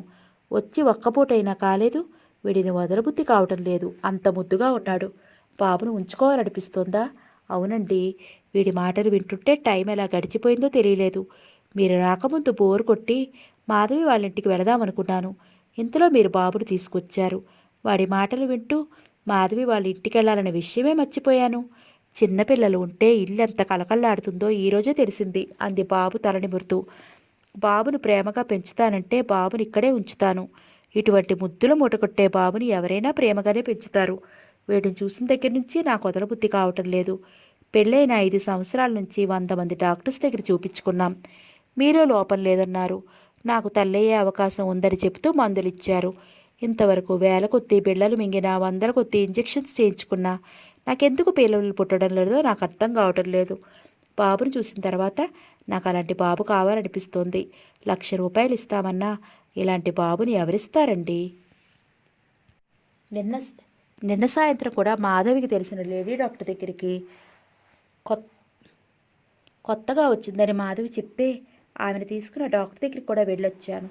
పిల్లలు పుట్టే అవకాశాలు తక్కువగా కనిపిస్తున్నాయి. అలానే అసలు అవకాశమే లేదనకూడదు. 1 నెల రోజులు మందులు వాడండి. ఆ తర్వాత ఆపరేషన్ అవసరమో కాదో చెప్తానని 400 రూపాయల మందులు రాసిచ్చింది. ఆ విషయాలు ప్రస్తుతానికి వదిలే. బాబును నువ్వు పెంచగలవా? వాళ్ళు బాబును మనకివ్వాలి కదా. ముందు నేను అడిగిన దానికి సమాధానం చెప్పు. వాళ్ళు బాబుని మనకివ్వాలే కానీ నా ప్రాణంలా పెంచుతానంటే ఈ మాట ఈ రోజు వరకేనా? మీరే చూస్తారుగా. బాబు నాన్నగారు నాకు ప్రాణ స్నేహితుడు. భార్యతో గొడవలు వచ్చి ప్రస్తుతం భార్యాభర్తలిద్దరూ ఒకరికొకరు దూరంగా ఉంటున్నారు. బాబును భార్య దగ్గర ఉంచడం అతనికి ఇష్టం లేదు. భర్త దగ్గర ఉంచడం ఆమెకి ఇష్టం లేదు. నువ్వు పెంచుతానంటే వాళ్ళ గొడవలు తగ్గే వరకు బాబుని ఇక్కడే ఉంచుతాను. పెంచుతానండి. ఇప్పుడు బాబును చూసి ఇలాగే అంటావు. రేపు నీ ఫ్రెండ్స్ కలిసి సినిమాలు షికార్లకు తిరుగుతూ ఉంటావు. అప్పుడు బాబుని ఎవరు చూసుకుంటారు? బాబు తల్లిదండ్రులిద్దరికీ బాబు అంటే పంచ ప్రాణాలు. ప్రాణ స్నేహితుడినని నమ్మి బాబుని మన ఇంట్లో ఉంచితే రేపు బాబుకి ఏమైనా ప్రమాదం జరిగితే వాళ్ళకేమని సమాధానం చెప్పగలను? మీకు అటువంటి భయం అక్కర్లేదండి. బాబును నా ప్రాణంలా పెంచుతాను. నేను బయటికి వెళ్ళిన కారులోనే కదా వెళ్ళేది. బయటికి వెళ్ళినా బాబు నాతోనే తీసుకువెళ్తాను. బాబు కాన్వెంట్లో చదువుకుంటున్నాడు. ఇంకే నేను బయటికి వెళ్ళాలనుకుంటే బాబుని కాన్వెంట్కి పంపించిన తర్వాతే వెడతాను. మళ్ళీ బాబు కాన్వెంట్ నుంచి ఇంటికి వచ్చేసరికి వచ్చేస్తాను. రేపు మా ఫ్రెండ్స్తో మాట్లాడి చెప్తాను. ఎలాగైనా బాబుని మన ఇంట్లో ఉంచేలా మీ ఫ్రెండ్ని ఒప్పించండి. చూద్దాం వాడేమంటాడో. ఎలాగైనా నచ్చ చెప్పండి. రేపు మాట్లాడతాను అంటూ బాబుని తన పక్కన పడుకోబెట్టుకుని బాబు తలనిబురుతూ పడుకున్నాడు బాలు. బాబుని చూస్తూ బాబుని తన ఇంట్లో ఉంచడానికి వాళ్ళ అమ్మ నాన్నగారు ఒప్పుకుంటారో లేదోనని ఆలోచిస్తూ బాబును చూస్తూ పడుకుంది విజిత. బాబును గుండెలకు హత్తుకుని బాలు చాలా రోజుల తర్వాత ప్రశాంతంగా నిద్రపోయాడు. పరిమళ మాత్రం ఆ రాత్రంతా ఒక్క నిమిషం కూడా నిద్రపోలేదు. ఉదయం 8 గంటలు అయింది. ఆఫీస్కు వెళ్లాలన్న ఆలోచన కూడా లేనట్టుగా అలాగే కూర్చునిపోయింది. బాబును 9 గంటలకు కాన్వెంట్కి పంపాలి.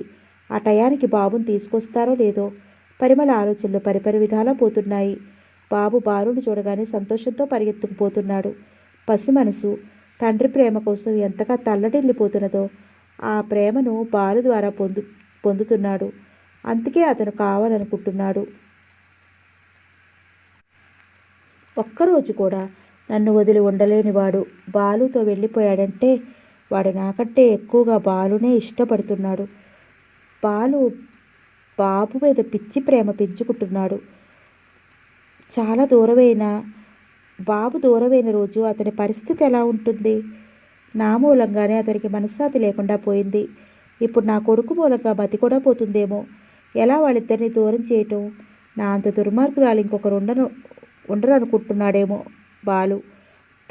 బాలుకు దగ్గరయ్యాడని జయరాంకి ఏమాత్రం తెలిసినా నాకు బాలుకి అక్రమ సంబంధం అంటగట్టడం మాత్రం ఖాయం. తండ్రి లాంటి వాడైన మా ఆఫీసరు ఆనందరావు గారితోనే నాకు అక్రమ సంబంధం అంటగట్టిన జయరాం బాలుకు నాకు సంబంధం ఉందని ఎందుకు అనుకోడు? పరిమళ ఆలోచనలు గతం వైపు పరుగులు తీశాయి. ఆ రోజు రాత్రి ఇంటికొచ్చేసరికి 10 గంటలైంది. అంత ఆలస్యానికి కారణం ఆఫీస్ అయిన తర్వాత లెక్కలు చూడటానికి షాపుకు వచ్చింది. అక్కడ పని పూర్తి చేసుకుని ఇంటికి రాబోయేసరికి సేట్జీ హఠాత్తుగా గుండెపోటు రావడంతో షాపులోనే కుప్పకూలిపోయాడు. వెంటనే వాళ్ళింటికి ఫోన్ చేసి వాళ్ళంతా వచ్చిన తర్వాత ఆయన నర్సింగ్ హోమ్కి తీసుకెళ్ళి ట్రీట్మెంట్ మొదలయ్యేసరికి దాదాపు గంట పట్టింది. అందరూ ఏడుస్తూ కూర్చున్నారు. వాళ్ళకి ధైర్యం చెప్తూ షాపులో పనిచేసే వాళ్ళంతా అక్కడే కూర్చున్నారు. పరిమళ హాస్పిటల్ నుంచి బయటకు వచ్చి ఆటో కోసం చూస్తూ నిల్చుంది. అటువైపు నుంచి వస్తున్న ఆనందరావు గారు పరిమళను చూసి కారు ఆపారు. ఆమె హాస్పిటల్ నుంచి వస్తున్న విషయం తెలుసుకుని, ఇంత రాత్రిప్పుడు ఒంటరిగా ఎంతసేపు అని నిల్చుంటావు? నేను కూడా మీ వీధి వైపే వెళ్తున్నాను, రామ్మా, నేను డ్రాప్ చేసి వెళ్తాను అన్నారు. ఆనందరావు గారు ఇంకొక సంవత్సరంలో రిటైర్ అవ్వబోతున్నారు. పరిమళ పనిచేస్తున్న ఆఫీసులోనే ఆయన ఆఫీసర్గా పనిచేస్తున్నారు. అంత పెద్ద ఆయన తనను చూసి కారు ఆపి అడిగితే ఏమీ అనలేక తనున్న స్థితిలో ఒంటరిగా ఉండటం మంచిది కాదని ఆయన కారులో ఎక్కింది. పరిమళ వాళ్ళుంటున్న వీధి చివర మేడలోనే ఆయన అద్దెకుంటున్నారు. కారు దిగి లోపలికి రమ్మన్నా ఇప్పుడు కాదు, మరోసారి వస్తానంటూ ఆయన వెళ్ళిపోయారు. పరిమళ కారు దిగి లోపలికి రావటం జయరాం చూశాడు. టైం చూస్తే 10 గంటలైంది. అతని కోపం తారాస్థాయికి చేరుకుంది. ఎంతసేపు ఎక్కడున్నావు? ఆమె వరండాలోకి రావటం ఆలస్యం కోపంగా అడిగాడు. అతని అరుపుకి బిక్కచచ్చిపోయింది పరిమళ. చుట్టుపక్కల వాళ్ళు చూస్తున్నారేమోనని చుట్టూ చూసింది. తనక్కడుంటే ఇంకా గొంతు చించుకుని అరుస్తాడని లోపలికి నడిచింది. ఆమెతో పాటు లోపలికి వచ్చిన జయరాం మరోసారి రెట్టించి అడిగాడు. జయరాం జరిగిన విషయం అంతా చెప్పింది పరిమళ. అసలు నువ్వు నిజంగా షాపులో పనిచేస్తున్నావా, లేకపోతే ఆఫీస్ అయిన దగ్గర నుంచి ఆఫీసర్ గారితో షికార్లు కొడుతున్నావా అని అనుమానంగా ఉంది. ఆవేశంగా అంటూ సిగరెట్ వెలిగించుకున్నాడు. గౌరి ఎక్కడ వింటుందోనని కంగారుగా గదిలోకి వెళ్ళి చూసింది. చాప మీద బాబుని గుండెల మీద పడుకోబెట్టుకుని నిద్రపోతోంది. ఎందుకు ఆలస్యమైందో చెప్పిన తర్వాత కూడా ఇలా ఎందుకు మాట్లాడుతున్నారో నాకు అర్థం కావట్లేదంది కోపంగా. శభాష్, ఆడిన నాటకం అంతా ఆడి ఏవి తెలియనట్టు ఎంత బాగా నటిస్తున్నావు, కసిగా నవ్వుతూ అన్నాడు. కామెర్ల రోగి లాంటి మీకు లోకమంతా పచ్చగానే కనిపిస్తుంది. నేను సంపాదించి తెస్తే పర్వాలేదు, కాస్త ఆలస్యం అయితే మాత్రం ఇలాంటి మాటలు. సమర్థులైన మగవాళ్ళైతే భార్యను గడప దాటి బయటికి వెళ్ళనీయకుండా సంపాదించి పోషించాలి. అది చేతకానప్పుడు ఇలాంటి వాగుడు వాగకూడదు. ఆవేశంతో ఊగిపోయింది పరిమళ. అయితే ఆమె ఊహించిన విధంగా అతను కోపంతో ఊగిపోతూ ఆమె చెంప చెల్లుమనిపించలేదు. పెద్దగా తిట్ల వర్షం కురిపించలేదు. నెమ్మదిగా ఆమె దగ్గరికి వచ్చి చేతులు ఆమె భుజం మీద వేసి చిన్నగా నవ్వుతూ, పరిమళ, నాకు డబ్బు కావాలి, ఎంతో తెలుసా? 1000 లక్షలు కావాలి, తెస్తావా? అదే నువ్వింతకుముందు అన్నావు చూడు, నేను డబ్బు తెస్తే ఆలస్యంగా వచ్చినా పర్వాలేదని. పర్వాలేదు, తెస్తావా అన్నాడు. డబ్బు కోసం కట్టుకున్న భార్యను పరాయి మగవాడికి అమ్ముకోగల గొప్ప మగవాడి అనుకోలేదు. చి, ఈ మాటలు అనటానికి మీకు సిగ్గు లేకపోయినా వినటానికి నాకు అసహ్యంగా ఉంది అంది బాధగా పరిమళ. అంతగా బాధపడేదానివి ఇప్పటి వరకు ఆ ముసలి మేనేజర్ గారితో ఎలా తిరిగొచ్చావు? అదేదో మామూలు విషయం మాట్లాడుతున్నంత మామూలుగా చిన్నగా అన్నాడు. Shoe shut up. ఏమిటి బితిబీరిపోతున్నావు? నేను నీ మొగుడిని అనుకుంటున్నావా, నీ పెంపుడు కుక్కను అనుకుంటున్నావా? పైసాకు టికాణా లేకపోయినా అమెరికా నుంచి వచ్చిన లేడీలాగా ఇంగ్లీష్లో వాగుతున్నావా అన్నాడు వ్యంగ్యంగా. జరగబోయే సీన్ను క్షణంలో ఊహించిన పరిమళ అతని నుంచి దూరంగా జరగబోయింది. ఆమె మృదువైన చెంపలు అతను కొట్టిన దెబ్బలతో ఎర్రగా కందిపోయాయి. యూ డెవిల్, నేనంటే ఏమనుకుంటున్నావు? ఇల్లరికానికి ఒప్పుకుని వచ్చాడు కదా, నేనేం చేసినా భరిస్తాడనుకున్నావా? పిచ్చి చేష్టలు చేస్తే ప్రాణాలు తీస్తాను, జాగ్రత్త అన్నాడు పరిమళ జడపట్టుకుని ముందుకు లాగుతూ. అసలు నేనేం తప్పు చేశానని నన్ను ఇలా బాధ పెడుతున్నారు అంది ఏడుస్తూ. ఇంతకంటే ఏం చేయాలి భామా?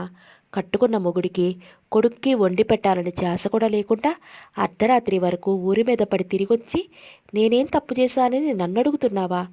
అవతల మనిషి చావు బ్రతుకుల మధ్య ఊగిసలాడుతుంటే అతని సొమ్ము తీసుకుంటున్న నేను మానవత్వంతో హాస్పిటల్లో చేర్పించడం తప్పంటారా? నువ్వు చెప్తున్నది నిజమని నేను నమ్మితే కదా నువ్వు చేసిన పని తప్పో ఒప్పో చెప్పడానికి. పోనీ షాప్కి వెళ్ళి కనుక్కుంటే తెలిసిపోతుందిగా. అంతవరకు అవసరం నాకేమిటి? ఇప్పటికి పోయిన పరువు చాలక నా పెళ్ళాం అర్ధరాత్రి వరకు ఇంటికి చేరటం లేదు, ఎవరితో తిరుగుతుంది, ఎక్కడ తిరుగుతుంది అని ఎంక్వైరీ చేయమంటారా? మీలాంటి మూర్ఖుడితో వాదించే ఓపిక నాకు లేదు. అవును మరి ఎలా ఉంటుంది? ఇప్పటి వరకు తిరిగొచ్చావు కదా, నన్ను తిట్టండి కొట్టండి, ఆ హీనమైన మాటలు మాత్రం అనొద్దు. అంత బాధగా ఉందా? చెయ్యని నేరాన్ని నా మీద మోపుతున్నారు. రంకు నేర్చుకున్న తరువాత పొంకటం కూడా అలవాటవుతుంది. ఆ మాటలన్నీ భరించలేక వెళ్ళి ఏడుస్తూ పడుకుంది. గౌరీ వంట పనంతా చేస్తుంది, ఇంటిని చూసుకుంటూ చింటూని ప్రాణంలా చూసుకుంటోంది. పరిమళకున్న అదృష్టం ఏదైనా ఉంటే అది గౌరీ. ఆమె ఇంటికి రావడమే గౌరీ మూలంగా పరిమళ ఇంటి విషయాలలో ఎంతో సుఖపడుతుంది. జయరాం విసురుగా బెడ్రూమ్లోకి వచ్చి అన్నాడు, నాకు ఆకలి అవుతుంది, భోజనం పెడతావా లేదా? అన్నీ టేబుల్ మీదనే సర్ది పెడుతుంది గౌరీ అని పరిమళ మంచం మీద నుంచి లేవకుండానే అసలే కోపంతో ఉన్న జయరాంకి పరిమళ సమాధానంతో మరింత ఒళ్ళు మండిపోయింది. స్నానానికి నీళ్లు పెట్టమంటే గౌరి పెడుతుందంటావు, భోజనం పెట్టమంటే గౌరి పెడుతుందంటావు. అసలు నీ ఉద్దేశం ఏమిటి? ఇప్పటి వరకు జరిగిన హంగామా చాలు. అర్ధరాత్రి మీ కేకలు నలుగురు వింటే పరువు పోతుంది అంది ఉక్రోషంగా. కోపంగా ఆ గదిలో నుంచి వెళ్ళిపోయాడు జయరాం. ఇతరు మనిషా పశువా? ఇప్పటి వరకు నన్ను శీలం లేని స్త్రీగా నానా మాటలు అని భోజనం పెట్టమనటానికి ఎలా మనస్కరించిందో. ఏడుస్తూ పడుకుంది పరిమళ. హాయిగా కడుపు నిండా భోంచేసి నిద్రపోయాడు జయరాం. నేను ఉద్యోగం మానేయాలనుకుంటున్నాను అంది పరిమళ జయరాంతో. పక్కలో బాంబు పేలినట్టుగా ఉలిక్కిపడ్డాడు జయరాం. తలెత్తి ఆమె ముఖంలోకి చూశాడు. ఉద్యోగం మానేస్తే ఇల్లెలా గడుస్తుంది? కుటుంబ బాధ్యత మీది. 1,00,000 రూపాయలు కట్నం తెచ్చినట్టయితే దాన్ని బ్యాంకులో వేసి నెలలా వడ్డీ తెచ్చి జరిపేవాడిని. అది లేదుగా. నా ఒక్కడి సంపాదనతో ఇల్లెలా జరుగుతుంది?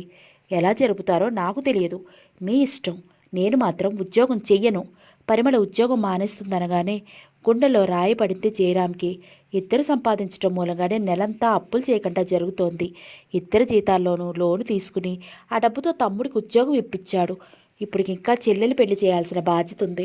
తల్లిదండ్రుల పోషణ కోసం, చెల్లెలి చదువు కోసం తన జీతంలో నుంచి నెలకు 800 పంపుతుంటే మిగిలినది 900.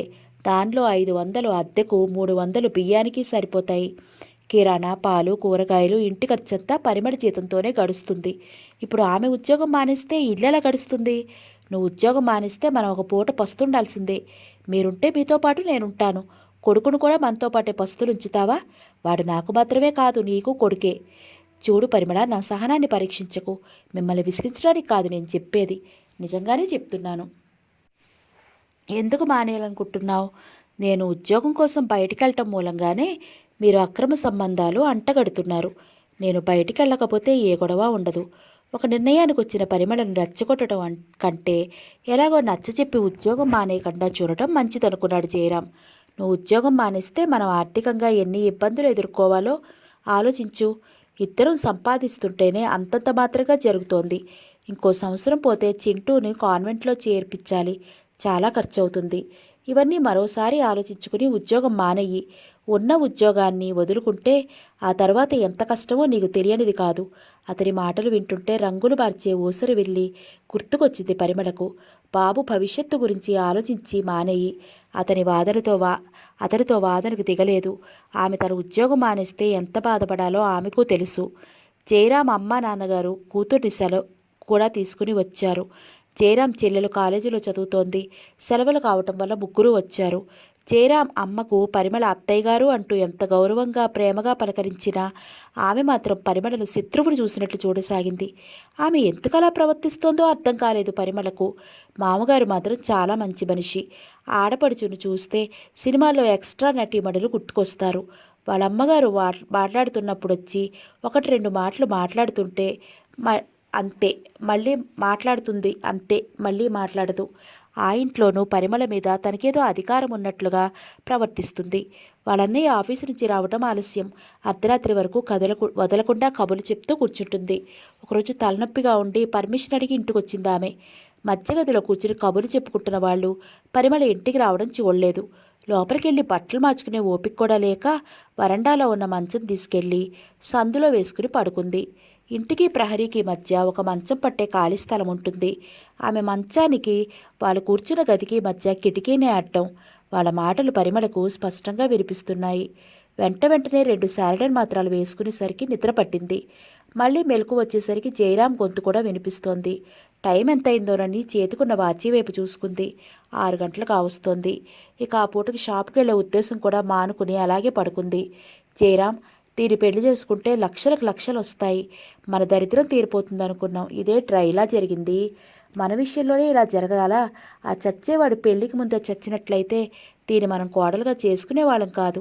₹1,00,000 కట్నంతో పిల్లనిస్తామని వస్తే వద్దని ఈ శని ముఖాన్ని చేసుకున్నాం. ఆశకు పోకుండా ఆ పిల్లని చేసుకున్న ₹1,00,000 వచ్చేవి. ₹1,00,000 అంటే మాటలా? ఎంతకాలం సంపాదిస్తే మనం అంత డబ్బు సంపాదించగలం? నేను మొత్తుకున్నా వినకుండా నన్ను ఇల్లరికానికి కూడా ఒప్పించారు. ఇప్పుడు ఎంత మొత్తుకున్నా ఏం ప్రయోజనం అంటున్నాడు జయరాం. భాగ్యం తమ్ముడు కూతురిని కూడా లేకుండా ఎందుకే ఆ పిల్లని అలా ఆడిపోసుకుంటావు? ఆ మైకురాలైన ఆ పిల్లని బాధ పెట్టడం అన్యాయం. మనకు ఒక ఆడపిల్లందన్న విషయం మర్చిపోతున్నావు. అయినా వాళ్ళ తండ్రి ఆస్తి అంతా సముద్రం పాలు చేసి చచ్చాడని సాధిస్తున్నావు. చావు పుట్టుకలు మన చేతిలో ఉన్నాయా చెప్పు? ఆయన మాత్రం అలా జరుగుతుందనుకున్నాడా? మీరు నోరు మూసుకుని కూర్చోండి, మీకేం తెలియదు. కానీ కట్నం లేకపోయినా ఇంకా మావాడి ఇంట్లో నుంచి బయటికి గెంటకుండా ఇంట్లో ఉంచుకుని కాపురం చేస్తున్నాడు. అటువంటి వాడిని పట్టుకుని నానా మాటలు అంటుందా? మొన్న రాత్రి పొద్దుపోయిన తర్వాత ఎవడి కారులో నుంచో మన ఇంటికి ముందు దిగిందట కోడలు రాణిగారు. అతనెవరు? అతని కారులో నుంచి ఎందుకు దిగావని అడిగితే, నేను ఉద్యోగం చేయను, నాకు సంపాదించాల్సిన అవసరం లేదు, నేను ఉద్యోగం మానేస్తానని ముఖం చాటేసిందట. కట్నం తేకుండా ఉద్యోగం చేయకుండా తిరిగి కూర్చుంటానంటే నా బిడ్డకు మాత్రం దాన్ని పోషించాల్సిన అవసరం ఏముంది? ఎక్కడ ఉద్యోగం మానేస్తుందోనని హడలిపోయాడంట జయరాం. ఒకరోజంతా నచ్చెప్తే గాని ఉద్యోగం చేయడానికి ఒప్పుకోలేదంట. కట్నం తేకపోగా నా కొడుకుని చీటికి మాటికి బెదిరిస్తుంటే నేను ఒప్పుకుంటానా? ఈ సంగతులన్నీ ఇప్పుడు జయరాం చెప్పే వరకు నాకు తెలియవు. ఇంతకుముందు తెలిసినట్లయితే నా తడాకా చూపించేదాన్ని. భాగ్యం, ఉన్నది ఒక్క కోడలు. రేపు నీకు ఏ అవసరం వచ్చినా నీ కూతురు చూడదు, కోడలే చూడాలి. కోడల్ని కూడా కూతురులా చూసుకుంటేనే రేపు కోడలు నిన్ను కూతురులా చూసుకుంటుంది. కట్నం అంటూ ఆ అమ్మ కొడుకు ఎందుకలా ఏడుస్తారు? కట్నం తేకపోయినా సంవత్సరానికి 25,000 సంపాదించి పెడుతోంది. అందం, చదువు, సంస్కారం ఉన్న పిల్ల. బంగారం లాంటి మనవడినిచ్చింది. అంతకంటే మనకి ఇంకేం కావాలి అన్నాడు జయరాం. నాన్నగారు, మనవడినిచ్చిందంటూ అదేదో పెద్ద ఘనకార్యం చేసినట్టు మాట్లాడతారేమిటండి? పిల్లల్ని కనటం కూడా ఒక గొప్ప పనేనా? పశువులు పక్షులు కూడా కంటాయి పిల్లల్ని అంది వ్యంగ్యంగా. చి, నీకంటే పశువులు నయం బాధగా అన్నారాయన. ఏమిటి ఇందాక నుంచి చూస్తున్నాను, దాన్ని వెనకేసుకొచ్చి మాట్లాడుతున్నారు? గయ్యం అంది. భాగ్యం, ఆ పిల్ల కూడా నీలాంటి మనిషే. మాటలతో అమ్మాయిని బాధ పెట్టినందువల్ల నీకు ఒరిగేదేంటి? అమ్మా, వదిన ఆఫీసు నుంచి వచ్చే టైం అవుతోంది. ఆఫీస్ అయిపోగానే ఎక్కడికో లెక్కలు రాయడానికి వెళ్తుందంటున్నావు కదా, ఆ పని కూడా మానేసిందా? ఏమో, ఎప్పుడేం చేస్తుందో ఏం తెలుసు అన్నాడు జయరాం. దాన్ని వదిలేయిరా, మళ్ళీ పెళ్లి చేస్తాను.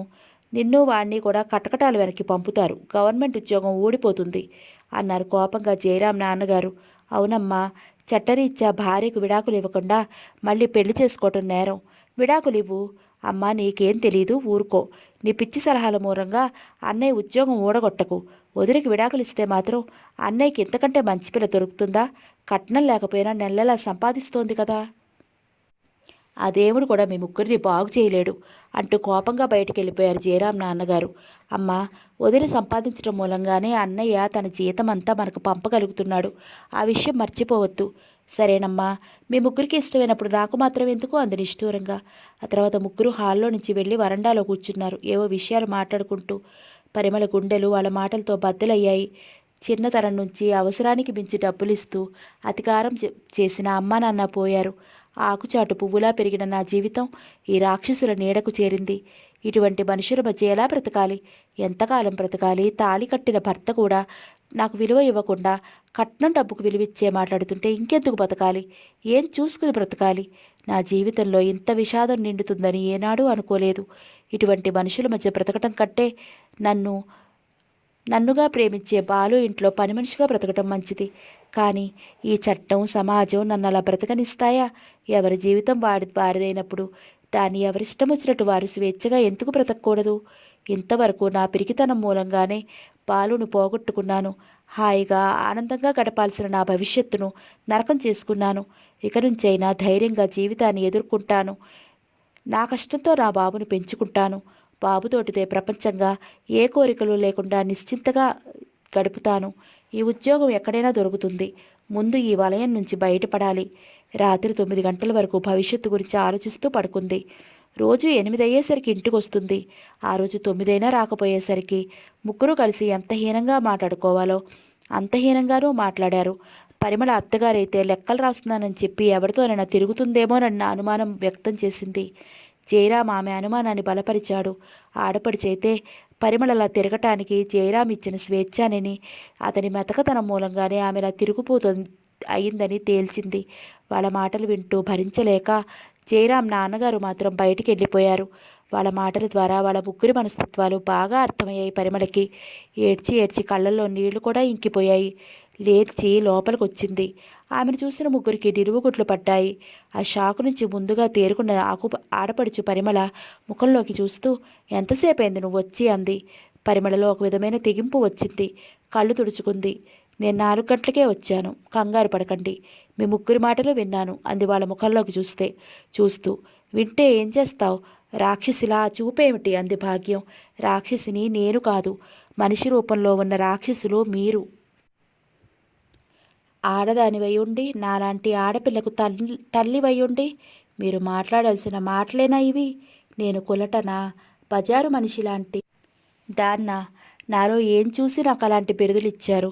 నేను నిజంగా అలాంటి దాన్నైతే పెళ్ళాం సంపాదన మీద ఆధారపడి బ్రతికే అసమర్థుడైన నీ కొడుక్కి భార్యగా ఇన్ని మాటలు పడుతూ బ్రతకాల్సిన అవసరం ఏమిటి? అంది కళ్ళ నిండా అసహ్యాన్ని నింపుకుని. పరిమళ అంత ధైర్యంగా మాట్లాడగలదని ఊహించలేదు భాగ్యం. ఆ తర్వాత నన్నే ఎదిరించి మాట్లాడుతుందా అన్న అహంతో అసభ్యకరమైన పదజాలంతో తను ఇష్టం వచ్చినట్టు మాట్లాడింది. జయరాం ఆమె అంత అసహ్యంగా మాట్లాడుతున్నా ఏమీ అనలేదు. పైగా ఎంతో సంతోషించాడు. జయరాం నాన్నగారు ఎదురుగా ఉంటే వారించేవారేమో. ఆయన వినలేక బయటికి వెళ్ళిపోయారు. అంతకుముందే ఆడపడుచు మాత్రం కన్నీళ్లు తుడవటానికి అన్నట్టుగా వాళ్ళ అమ్మను మందలించింది. మాటకు మాట, ఏ మాటంటే ఆ మాట తనను కూడా అనటంతో భాగ్యం భరించలేకపోయింది. పరిమళ పొడవాటి జుట్టును పట్టుకుని ముందుకు లాగింది. ఆ ఊపుకి పరిమళ వెనక్కి పడింది. అంతే. సినిమాల్లో సూర్యకాంతం కోడల్ని ఎలా కాలరాచి రంపాన పెడుతుందో అలా పరిమళ చెంపలు పగిలిపోయేలా కొట్టింది. పరిమళ ఆడపడుచు వాళ్ళమ్మ నుంచి పరిమళను విడదీసే ప్రయత్నం చేస్తున్నట్లు నటిస్తూ పరిమళ చేతుల్ని కదలకుండా పట్టుకుంది. భాగ్యం పరిమళ మోకాళ్ళ మీద కూర్చుని తనిష్టం వచ్చినట్టు పరిమళ ముఖం మీద, ఛాతీ మీద కొట్టింది. వాళ్ళిద్దరూ తనొక్కతి మూలంగా వాళ్ళని ఎదిరించలేకపోయింది. ముక్కు మీద, తల మీద దెబ్బ తగలడంతో తలంతా దిమ్మెక్కిపోయింది. ముక్కు నుంచి రక్తం ధారాపాతంగా కారిపోసాగింది. కొద్ది నిమిషాల తర్వాత స్పృహ కోల్పోయిన పరిమళ తల వాల్చేసింది. ఆ తర్వాత ఏం జరిగిందో తెలియదు. ఆమెకు వెలుగు వచ్చేసరికి అలాగే నేల మీద అంతకు ముందున్న చోటే ఉంది. ముక్కు నుంచి కారిన రక్తంతో పమిట చేగొంత తడిసిపోయి చల్లగా ఉంది. పక్కన ఏడుస్తూ గౌరి కూర్చునుంది. బాబును ఒడిలో పడుకోబెట్టుకుని ఎంతసేపటి నుంచి అలా ఏడుస్తూ కూర్చునుందో. కళ్ళన్నీ వాచిపోయి ఉన్నాయి. అతి ప్రయత్నం మీద లేచి కూర్చుంది పరిమళ. ఒళ్ళంతా నలిగిపోయినట్లుగా విపరీతమైన బాధ. ముఖం రబ్బర్ బంతిలా ఉబ్బిపోయింది. అమ్మగారు ఎట్లా ఉంది అడిగింది గౌరీ ఏడుస్తూ. గౌరీ, ఇల్లంతా నిశ్శబ్దంగా ఉంది, అందరూ ఏమయ్యారు అని అడిగింది. మిమ్మల్ని కొట్టిన తర్వాత మీరు మాటలు లేకుండా పడిపోయారు. అమ్మ కూతురు మూటాముళ్ళ సర్దుకుని రానంటున్నా వినకుండా పెద్దయ్య గారిని కూడా తీసుకుని వాళ్ళు వెళ్ళిపోయారు. మీకు ఏదైనా ప్రమాదం జరిగితే వాళ్ళ మీదకి వస్తుందేమోనన్న భయంతో పారిపోయి ఉంటారమ్మా. మన అయ్యగారు కూడా వాళ్ళతో పాటు బయటికి వెళ్ళారు, ఇంతవరకు రాలేదు. నాకు భయం వేసి బాబును కూడా ఇక్కడ తీసుకుని వచ్చి కూర్చున్నాను అంది గౌరీ. బాబును ఒళ్ళోకి తీసుకుని ఏడుస్తూ కూర్చుంది పరిమళ. 4 రోజులు ఆ ముఖంతో ఆఫీస్కి వెళ్ళలేక సెలవు పెట్టింది పరిమళ. జయరాం ఈ 4 రోజుల్లో ఒక్కసారి కూడా పరిమళను ఒంట్లో ఎలా ఉందని అడగలేదు. గౌరీ వండి టేబుల్ మీద సర్దిపెట్టి ఉంచితే భోజనం చేసి వెళ్ళిపోతున్నాడు. రాత్రిళ్ళు కూడా అంతే. పరిమళకు అతనితో మాట్లాడాలంటేనే అసహ్యంగా, జుగుప్సాకరంగా ఉండి ఇంట్లో ఉన్నంతసేపు అతని నుంచి తప్పించుకుని తిరుగుతోంది. వారం రోజులు గడిచాయి. తన పరిస్థితి అంతా మేనేజర్తో చెప్పి ఉద్యోగానికి రిజైన్ చేసింది. తీసుకున్న లోను ఇతర బాకీలు పోను మిగిలినది కొద్దిపాటి డబ్బు జాగ్రత్త చేసుకుంది.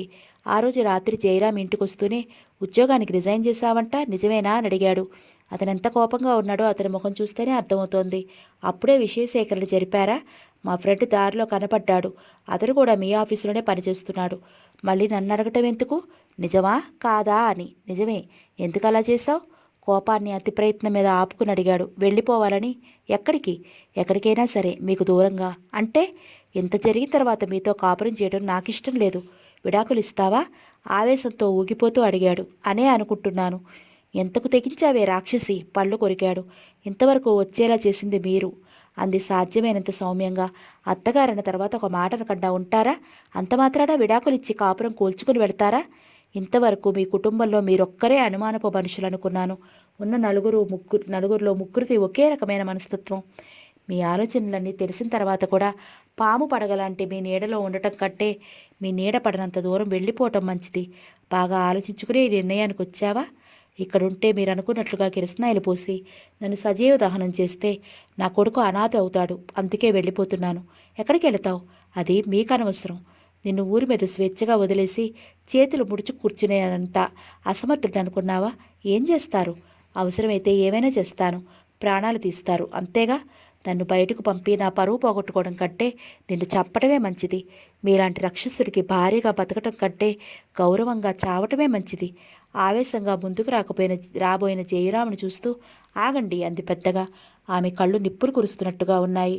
పరిమళ ముఖంలోకి చూసిన జయరాం అడుగు ముందుకు వెయ్యలేకపోయాడు.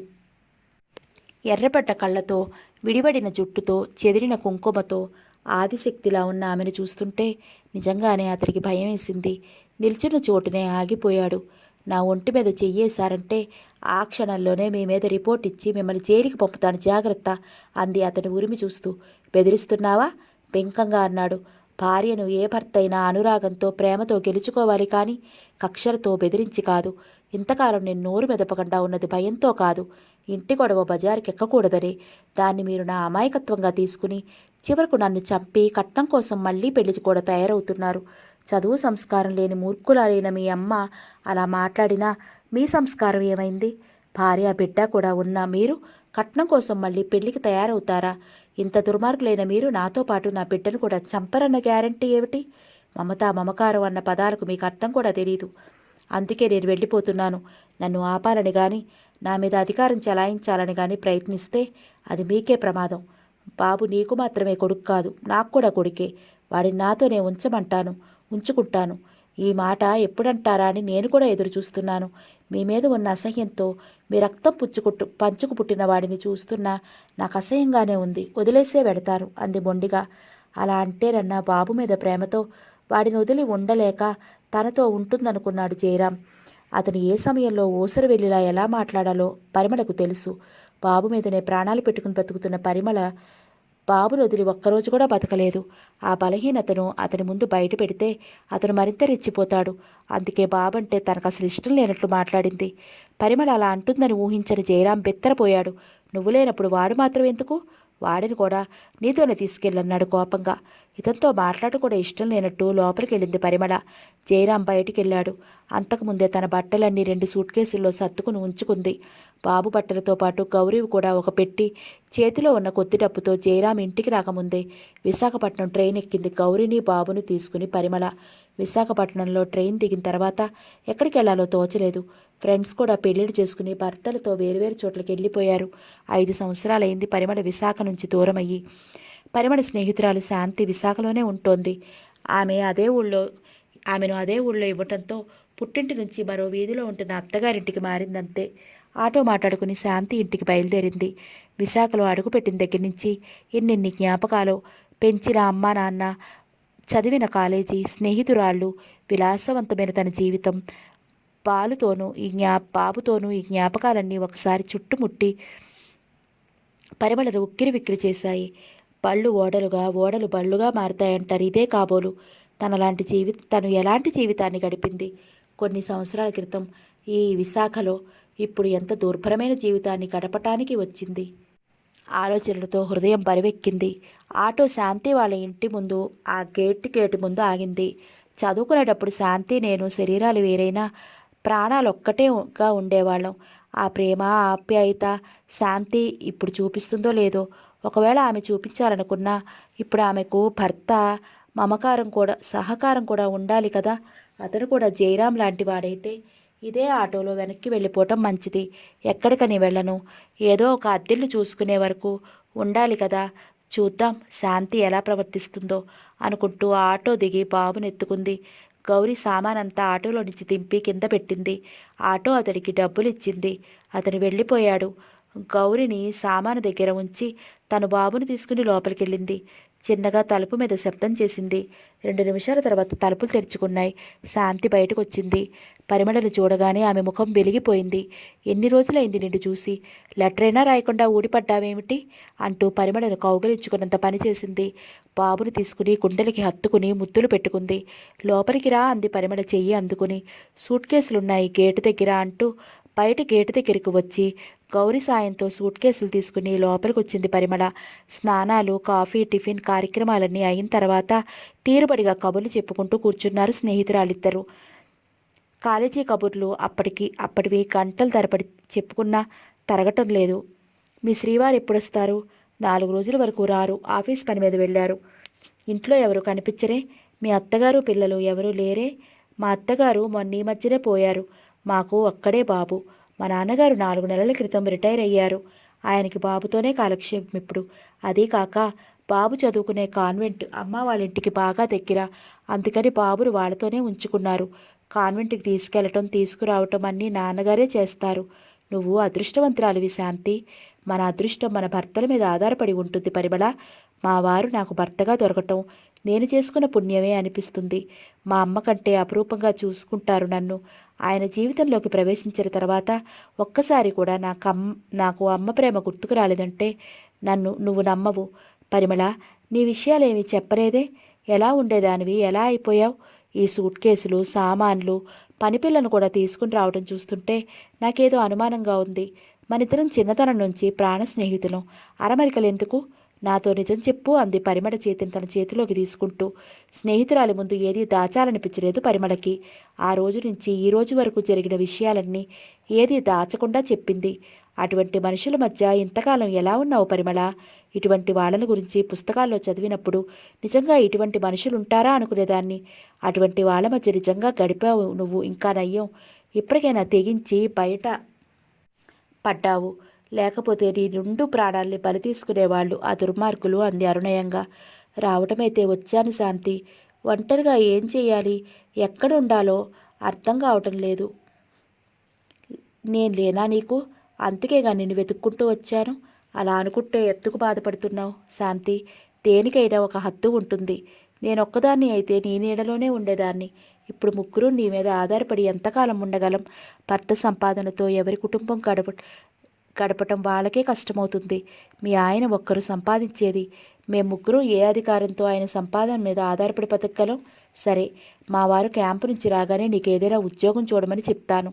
ఉద్యోగం వచ్చే వరకు ఉందురు గాని ఆ తర్వాత విషయం ఆలోచిద్దాం. శాంతి, నువ్వేమీ అనుకోనంటే ఒక్క మాట చెప్పు పరిమళ. తక్కువ అద్దెతో నాకేదైనా ఇల్లు చూసి పెట్టు. నా అందే నా మటుకు అందులోకి మార్చుకుని నా మకాం అందులోకి మార్చుకున్న తర్వాత ఉద్యోగ ప్రయత్నాలు చేసుకుంటాను. నువ్వెందుకు బాధపడుతున్నావో నాకు తెలుసు. మా వారు చాలా మంచి మనిషి. ఎదుటి మనిషిని సానుభూతితో అర్థం చేసుకుంటారు. ఆయన వల్ల నీకు ఎటువంటి సమస్య అవదు. నా మాట నమ్ము. ఈ సమయంలో నువ్వు ఇలా ఆదుకుంటున్నందుకు నాకు చాలా ఆనందంగా ఉంది. మేము ముగ్గురు ఉండటం నాకే కాదు, చూసేవాళ్ళకు కూడా బాగుండదు. మీ అమ్మ వాళ్ళైనా బాధపడచ్చు.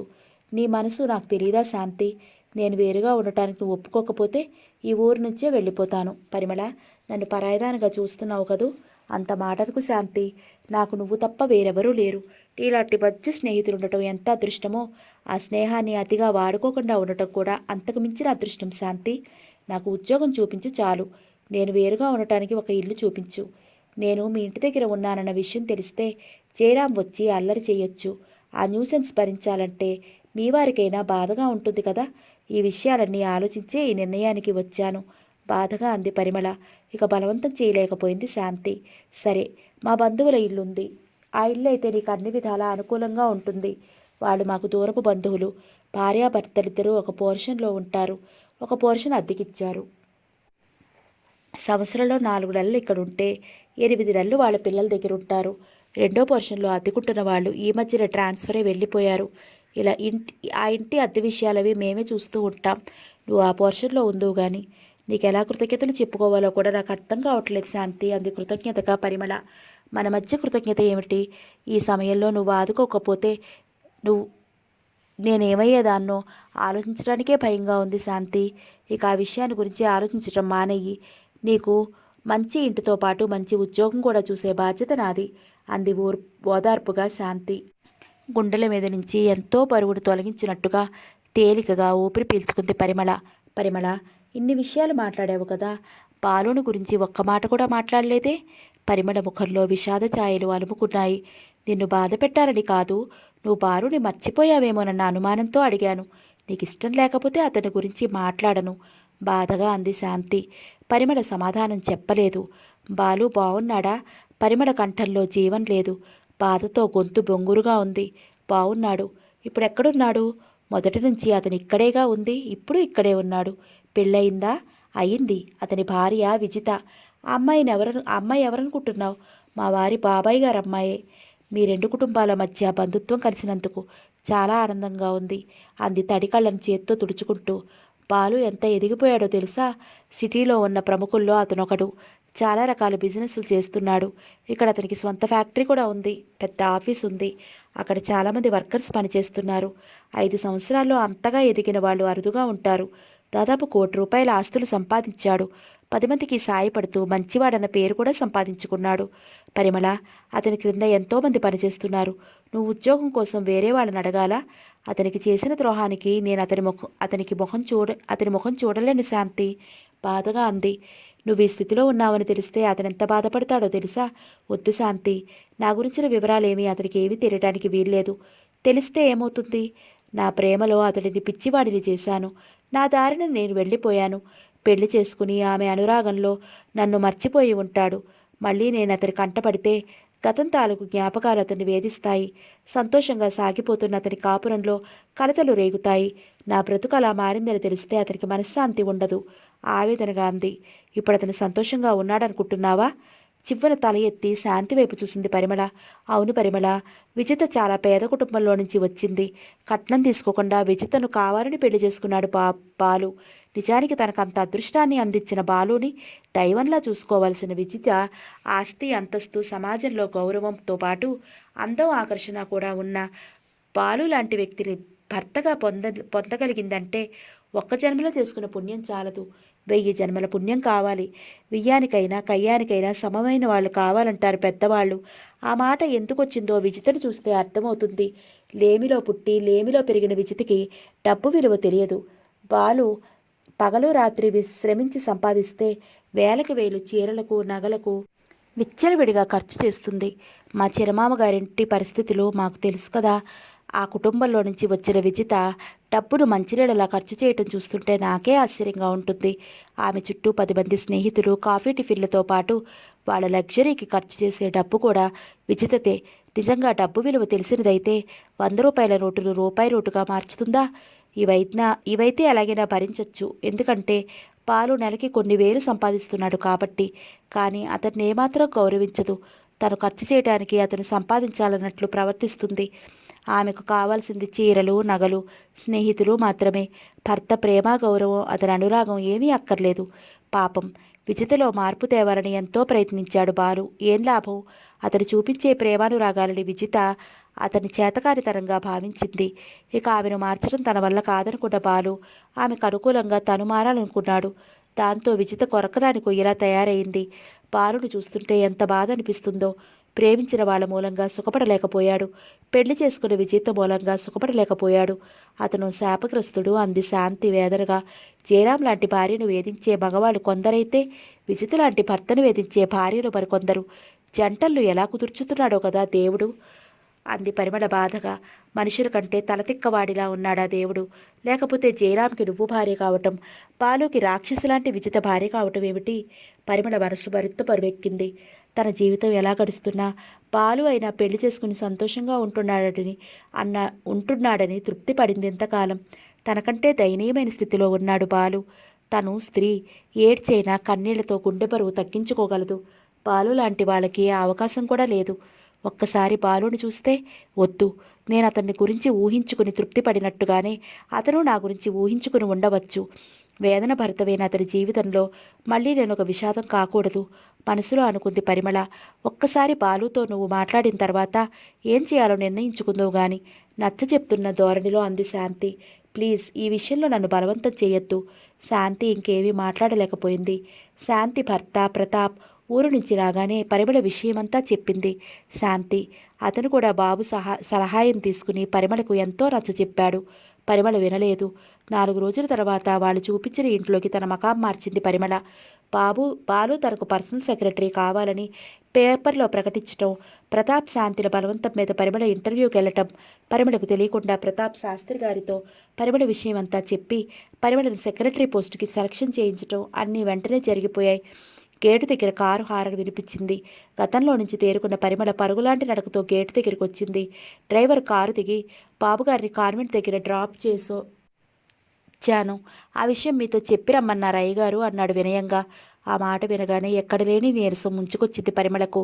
బాబును చూడక ఎన్నో రోజులైనట్టుగా వాడిని చూడాలని ఆమె మనసు తహతహలాడిపోతోంది. డ్రైవర్ కారు తీసుకుని వెళ్ళిపోయాడు. లోపలికి వచ్చింది పరిమళ. ఆఫీసుకు కూడా వెళ్ళాలనిపించక అలాగే మంచం మీద పడుకుంది. అమ్మగారు, బాబును తీసుకురాలేదా అంది గౌరి. బాబును కాన్వెంట్కు పంపించారంట. 12ంటికి నువ్వు క్యారియర్ తీసుకెళ్ళి బాబుకు అన్నం తినిపించిరా అంది పరిమళ. మీరు ఆఫీస్కి వెళ్ళరా? వెళ్ళను అమ్మగారు అంటూ నసుగుతూ నిల్చుంది గౌరి. ఏమిటి గౌరీ? బాబుగారు మీకు అంతకుముందే తెలుసా అమ్మగారు? మా పుట్టిల్లు ఈ ఊరేగా. బాలు నేను ఒకే కాలేజీలో చదువుకున్నాం. అప్పుడు మీరు ప్రేమించుకున్నారా? విస్మయంగా కోపంగా చూసింది పరిమళ గౌరీ వైపు. పొరపాటైంది అమ్మగారు. ఇప్పుడికెప్పుడు ఇలాంటి ప్రశ్నలు అడగను అంది భయంగా గౌరీ. అప్పటికే గౌరీ కళ్ళల్లో నీళ్లు తిరిగాయి. పరిమళ మాట్లాడలేదు. నాకు మీరు, మీకు నేనేగా అమ్మగారు. మనిద్దరికీ ఇంకెవరున్నారు? మీరు బాధపడుతుంటే చూడలేక అడిగాను. ఆ మాటతో పరిమళ మనసులో కోపం ఎగిరిపోయింది. అవును గౌరీ, బాలు నన్ను ప్రేమించాడు అంది భారంగా. మరెందుకు పెళ్లి చేసుకోలేదు? మా కులాలు మతాలు వేరు. నన్ను పెంచుకున్న తండ్రులు అతన్ని పెళ్లి చేసుకోవడానికి వీల్లేదన్నారు. అతన్ని పెళ్లి చేసుకుంటే ఇద్దరూ ఆత్మహత్య చేసుకుని చచ్చిపోతామన్నారు. వాళ్ళు మొండి మనుషులు. నిజంగానే చచ్చిపోతారేమోనని బాలుని పెళ్లి చేసుకోలేకపోయాను. చిన్నతనం నుంచి అపురూపంగా పెంచిన వాళ్ళ చావుకి నేను కారణమయ్యే కంటే నా సంతోషాన్ని సుఖాన్ని త్యాగం చేయటమే మంచిదనుకున్నాను. బాలుకి దూరమయ్యాను. చివరికి నాకు మిగిలిందేమిటి? పెంచిన వాళ్ళు వెళ్ళిపోయారు. వాళ్ళిచ్చిన అంతస్తు పోయింది. ప్రేమించిన బాలు దూరం అయ్యాడు. జీవితం ఇలా ఒంటరితనాన్ని మిగిల్చింది. బాలుగారు మీ మీద నుంచి చూపు మరల్చుకోలేరు. మీరు ఎదురుగా ఉంటే బాబుతో ఎక్కువగా మాట్లాడరు కానీ మీరు లేకపోతే బాబుతో ఎన్ని కబుర్లు చెప్తారో, ఎన్నిసార్లు గుండెలకి హత్తుకుంటారో. బాబుని వదిలి వెళ్ళేటప్పుడు ఆయన కళ్ళల్లో నీళ్లు కూడా తిరుగుతాయి. బాలుకు దగ్గరైపోతున్నాడు. అదే నాకు భయంగా ఉంది గౌరీ. ఎందుకమ్మా భయం? బాబును కన్న తండ్రి కంటే ఎక్కువగా చూసుకుంటున్నారు బాలుగారు. కన్న తండ్రి అయినా జయరాం గారు ఒక్కసారైనా బాబుని గుండెల్లోకి తీసుకునేవారా? ఒక్కరోజైనా బాబుని బజారుకు తీసుకెళ్ళి బాబుకు కావలసినవి కొనిపెట్టారా? అసలు అతను బాబుని కన్న తండ్రిలా ప్రవర్తించాడా? తండ్రి ప్రేమను బాలుగారికి దగ్గర పొందుతున్నాడు. ఈ విషయం జయరాంకి తెలిస్తే జయరాం గారికి ఎందుకు భయపడుతున్నారు మీరు? నేను మీలాగా కాలేజీ చదువులు చదవలేదు. మీ దగ్గరికి వచ్చిన తర్వాత మీరు చెప్తే చదువు నేర్చుకున్నాను. నాకున్న ధైర్యం కూడా మీకు లేదు. జయరాం గారు మిమ్మల్ని పోషించడం లేదు. మీ బిడ్డను పోషించటం లేదు. ఆయన గారికి డబ్బు మీద తప్ప మీ మీద ప్రేమ లేదు. అలాంటి మనిషి కోసం మీరెందుకు ఆలోచిస్తున్నారు? ఎందుకు భయపడుతున్నారు? మీరు ధైర్యంగా పోలీస్ స్టేషన్కి వెళ్ళి అత్తగారు ఆడపడుచు మిమ్మల్ని కొట్టి చంపడానికి ప్రయత్నించారని రిపోర్ట్ ఇచ్చినట్లయితే తల్లి కూతుళ్ళని జైల్లో పెట్టేవాళ్ళు. జీవితంలో మళ్ళీ మీ జోలికి వచ్చేవాళ్ళు కాదు. అలా చెయ్యలేకపోయారు. కట్నం డబ్బుల కోసం. మీరు పోతే మళ్ళీ పెళ్లి చేసుకోవచ్చని అనుకుంటున్న జయరాం గారితో ఎలా కాపురం చేస్తారమ్మగారు అంది గౌరి. అమాయకంగా ఉండే గౌరిలో ఇన్ని తెలివితేటలున్నాయనుకోలేదు పరిమళ. గౌరిని ఎవరికిచ్చి పెళ్లి చేయాలా? ప్రపంచం తెలియని గౌరి తనని వదిలి ఎలా బ్రతుకుతుందా అని భయపడింది ఇంతకాలం. ఇప్పుడు గౌరి మాటలు విన్న తర్వాత తనకంటే గౌరి 1000 రెట్లు నయం, ఎలాగైనా బ్రతకగలదనిపించింది. గౌరీ, నీకిన్ని తెలివితేటలున్నాయనుకోలేదు. అమ్మగారు, మా తాత పోయిన తర్వాత అనాథనైన నన్ను మీరెప్పుడూ పని మనిషిలా చూడలేదు. తల్లిలా తోబుట్టువులా చూశారు. ఆ ఒక్క కారణంగా జయరాం గారి దగ్గర ఉన్నంతకాలం ప్రాణాలు గుప్పెట్లో పెట్టుకుని భయపడుతూ గడిపాను. మీరు రాత్రి 7 గంటల వరకు ఇంటికొచ్చేవారు కాదు. జయరాం గారేమో ఆఫీస్ అయిపోగానే ఇంటికొచ్చేవారు. వచ్చిన దగ్గర నుంచి టీ ఇమ్మనేవారు. టీ కప్పు తీసుకెళ్ళి ఇవ్వపోతే బలవంతంగా చేయి పట్టి లాగి ముద్దు పెట్టేవారు. తెలివి, బలం, ధైర్యం అన్నీ ఉండటంతో ఒక్కోసారి పెనుగులాడి తప్పించుకునేదాన్ని. ఇంకోసారి మరీ విజృంభిస్తే చెంపదెబ్బ కూడా దానమ్మగారు. అలా ఎన్నిసార్లు అతని నుంచి తప్పించుకుని నా శీలాన్ని కాపాడుకున్నానో మీకు తెలియదు. ఎన్నిసార్లు మీతో చెప్దామనుకున్నాను. నేను వెళ్ళిపోతే మీరు మరీ ఒంటరివాళ్ళు అయిపోతారు. కన్నబిడ్డలా చూసుకునే మిమ్మల్ని పుట్టిన దగ్గర నుంచి నా చేతుల్లో పెరుగుతున్న బాబుని వదిలి వెళ్ళలేక పోయానమ్మగారు. అతను ఆఫీసు నుంచి రావటం ఆలస్యం. నేను బాబుని తీసుకుని మీరు వచ్చే వరకు గేటు దగ్గరే కూర్చునేదాన్ని. పిలిచినా వెళ్ళేదాన్ని కాదు. నా మాట గౌరీ వినటం లేదని మీతో చెప్తారేమో, అప్పుడే అతని బండారం అంతా మీ ముందు బయట పెట్టవచ్చునని మౌనంగా ఉండేదాన్ని. తేలుకుట్టిన దొంగలా మీతో ఏం చెప్పేవాడు కాదు. ఎంత బాధ పెట్టాడో, ఏ రోజుకు ఆ రోజు నేను ఎంత భయపడైపోయేదాన్నో అమ్మగారు. అటువంటి మనిషితో మీరు మాత్రం ఎలా కాపురం చేస్తారు? నేను చిన్నదానైనా చెప్తున్నాను. బాబు మాత్రం బాలుగారికి దూరం చేయకండమ్మా. మీరెట్టాగా ఆయన్ని దూరం చేసుకున్నారు. బాబును మాత్రం ఆయన నుంచి వేరు చేయొద్దు. బాబుని బాగా చదివిస్తారు. బాబుకి మంచి భవిష్యత్తు ఏర్పాటు చేస్తారు. మీ దగ్గరుంటే బాబును కారులో తిప్పగలరా? మేడల్లో ఉంచగలరా? బాబుకు ఆట సామానే ఎంత ఖరీదైన తెస్తారో బాలుగారు చూస్తున్నానుగా. నీకు తెలియదు గౌరీ. ఈ విషయం ఏమాత్రం జయరాంకి తెలిసినా ఎంత ప్రమాదమో తెలుసా? ఏమీ ప్రమాదం ఉండదు. అతని సంగతి నీకు తెలుసుగా గౌరీ. జయరాం గారు మిమ్మల్ని ఎలా ఆడించేవాళ్ళో, నన్ను చూస్తే అంత భయపడేవాళ్ళు. ఎందుకో తెలుసా అమ్మగారు? నేను అరిచి నలుగురు ముందు పరువు తీస్తానన్న భయం. నాలా మీరు వీధిని పడి అరవలేరు కదా, అందుకే అలా ఆడించేవాళ్ళు. మీకు నేనున్నానమ్మగారు. జయరాం గారికి మీరు భయపడాల్సిన పనే లేదు. ఇప్పుడు మీ బాలుగారు, శాంతి గారు, ప్రతాప్ గారు, నేను ఉన్నాం. జయరాం గారు మిమ్మల్ని ఏమీ చేయలేరు. ఏదైనా చేయాలని ప్రయత్నిస్తే జైల్లో కూర్చోవాల్సి వస్తుంది. మీరు ధైర్యంగా ఉండండి. గౌరీ, ఏనాటి రుణమో తల్లిలా ఇప్పుడు ఇలా తీర్చుకుంటున్నావు. నీ మాటలు విన్న తర్వాత నాకు కూడా ధైర్యంగా ఉంది. నిన్ను అత్తగారింటికి పంపను గౌరీ. నీకు పెళ్లి చేసి నిన్ను మీ ఆయన్ని నాతోనే ఉంచుకుంటాను అంది తడికళ్లతో. అమ్మగారు అంటూ పరిమళ చేతుల్లో వాలిపోయింది గౌరీ. పరిమళ కళ్ళ నుంచి రాలుతున్న కన్నీటి చుక్కలు గౌరీ తల మీద రాలుతున్నాయి. ఆ కన్నీటి వెనుక ఆప్యాయత, అనురాగం. గౌరీ ముఖాన్ని చేతిలోకి తీసుకుని నుదుటి మీద ముద్దు పెట్టుకుంది పరిమళ. గౌరీ 15 సంవత్సరాల వయస్సు. పసిపాపలా పరివసించింది. ఓదార్పు కరువయ్యి ఒంటరిదైన పరిమళకు గౌరీ అన్నీ అయితే గౌరికి ఆ క్షణంలో తల్లి వడయింది పరిమళ ఒడి.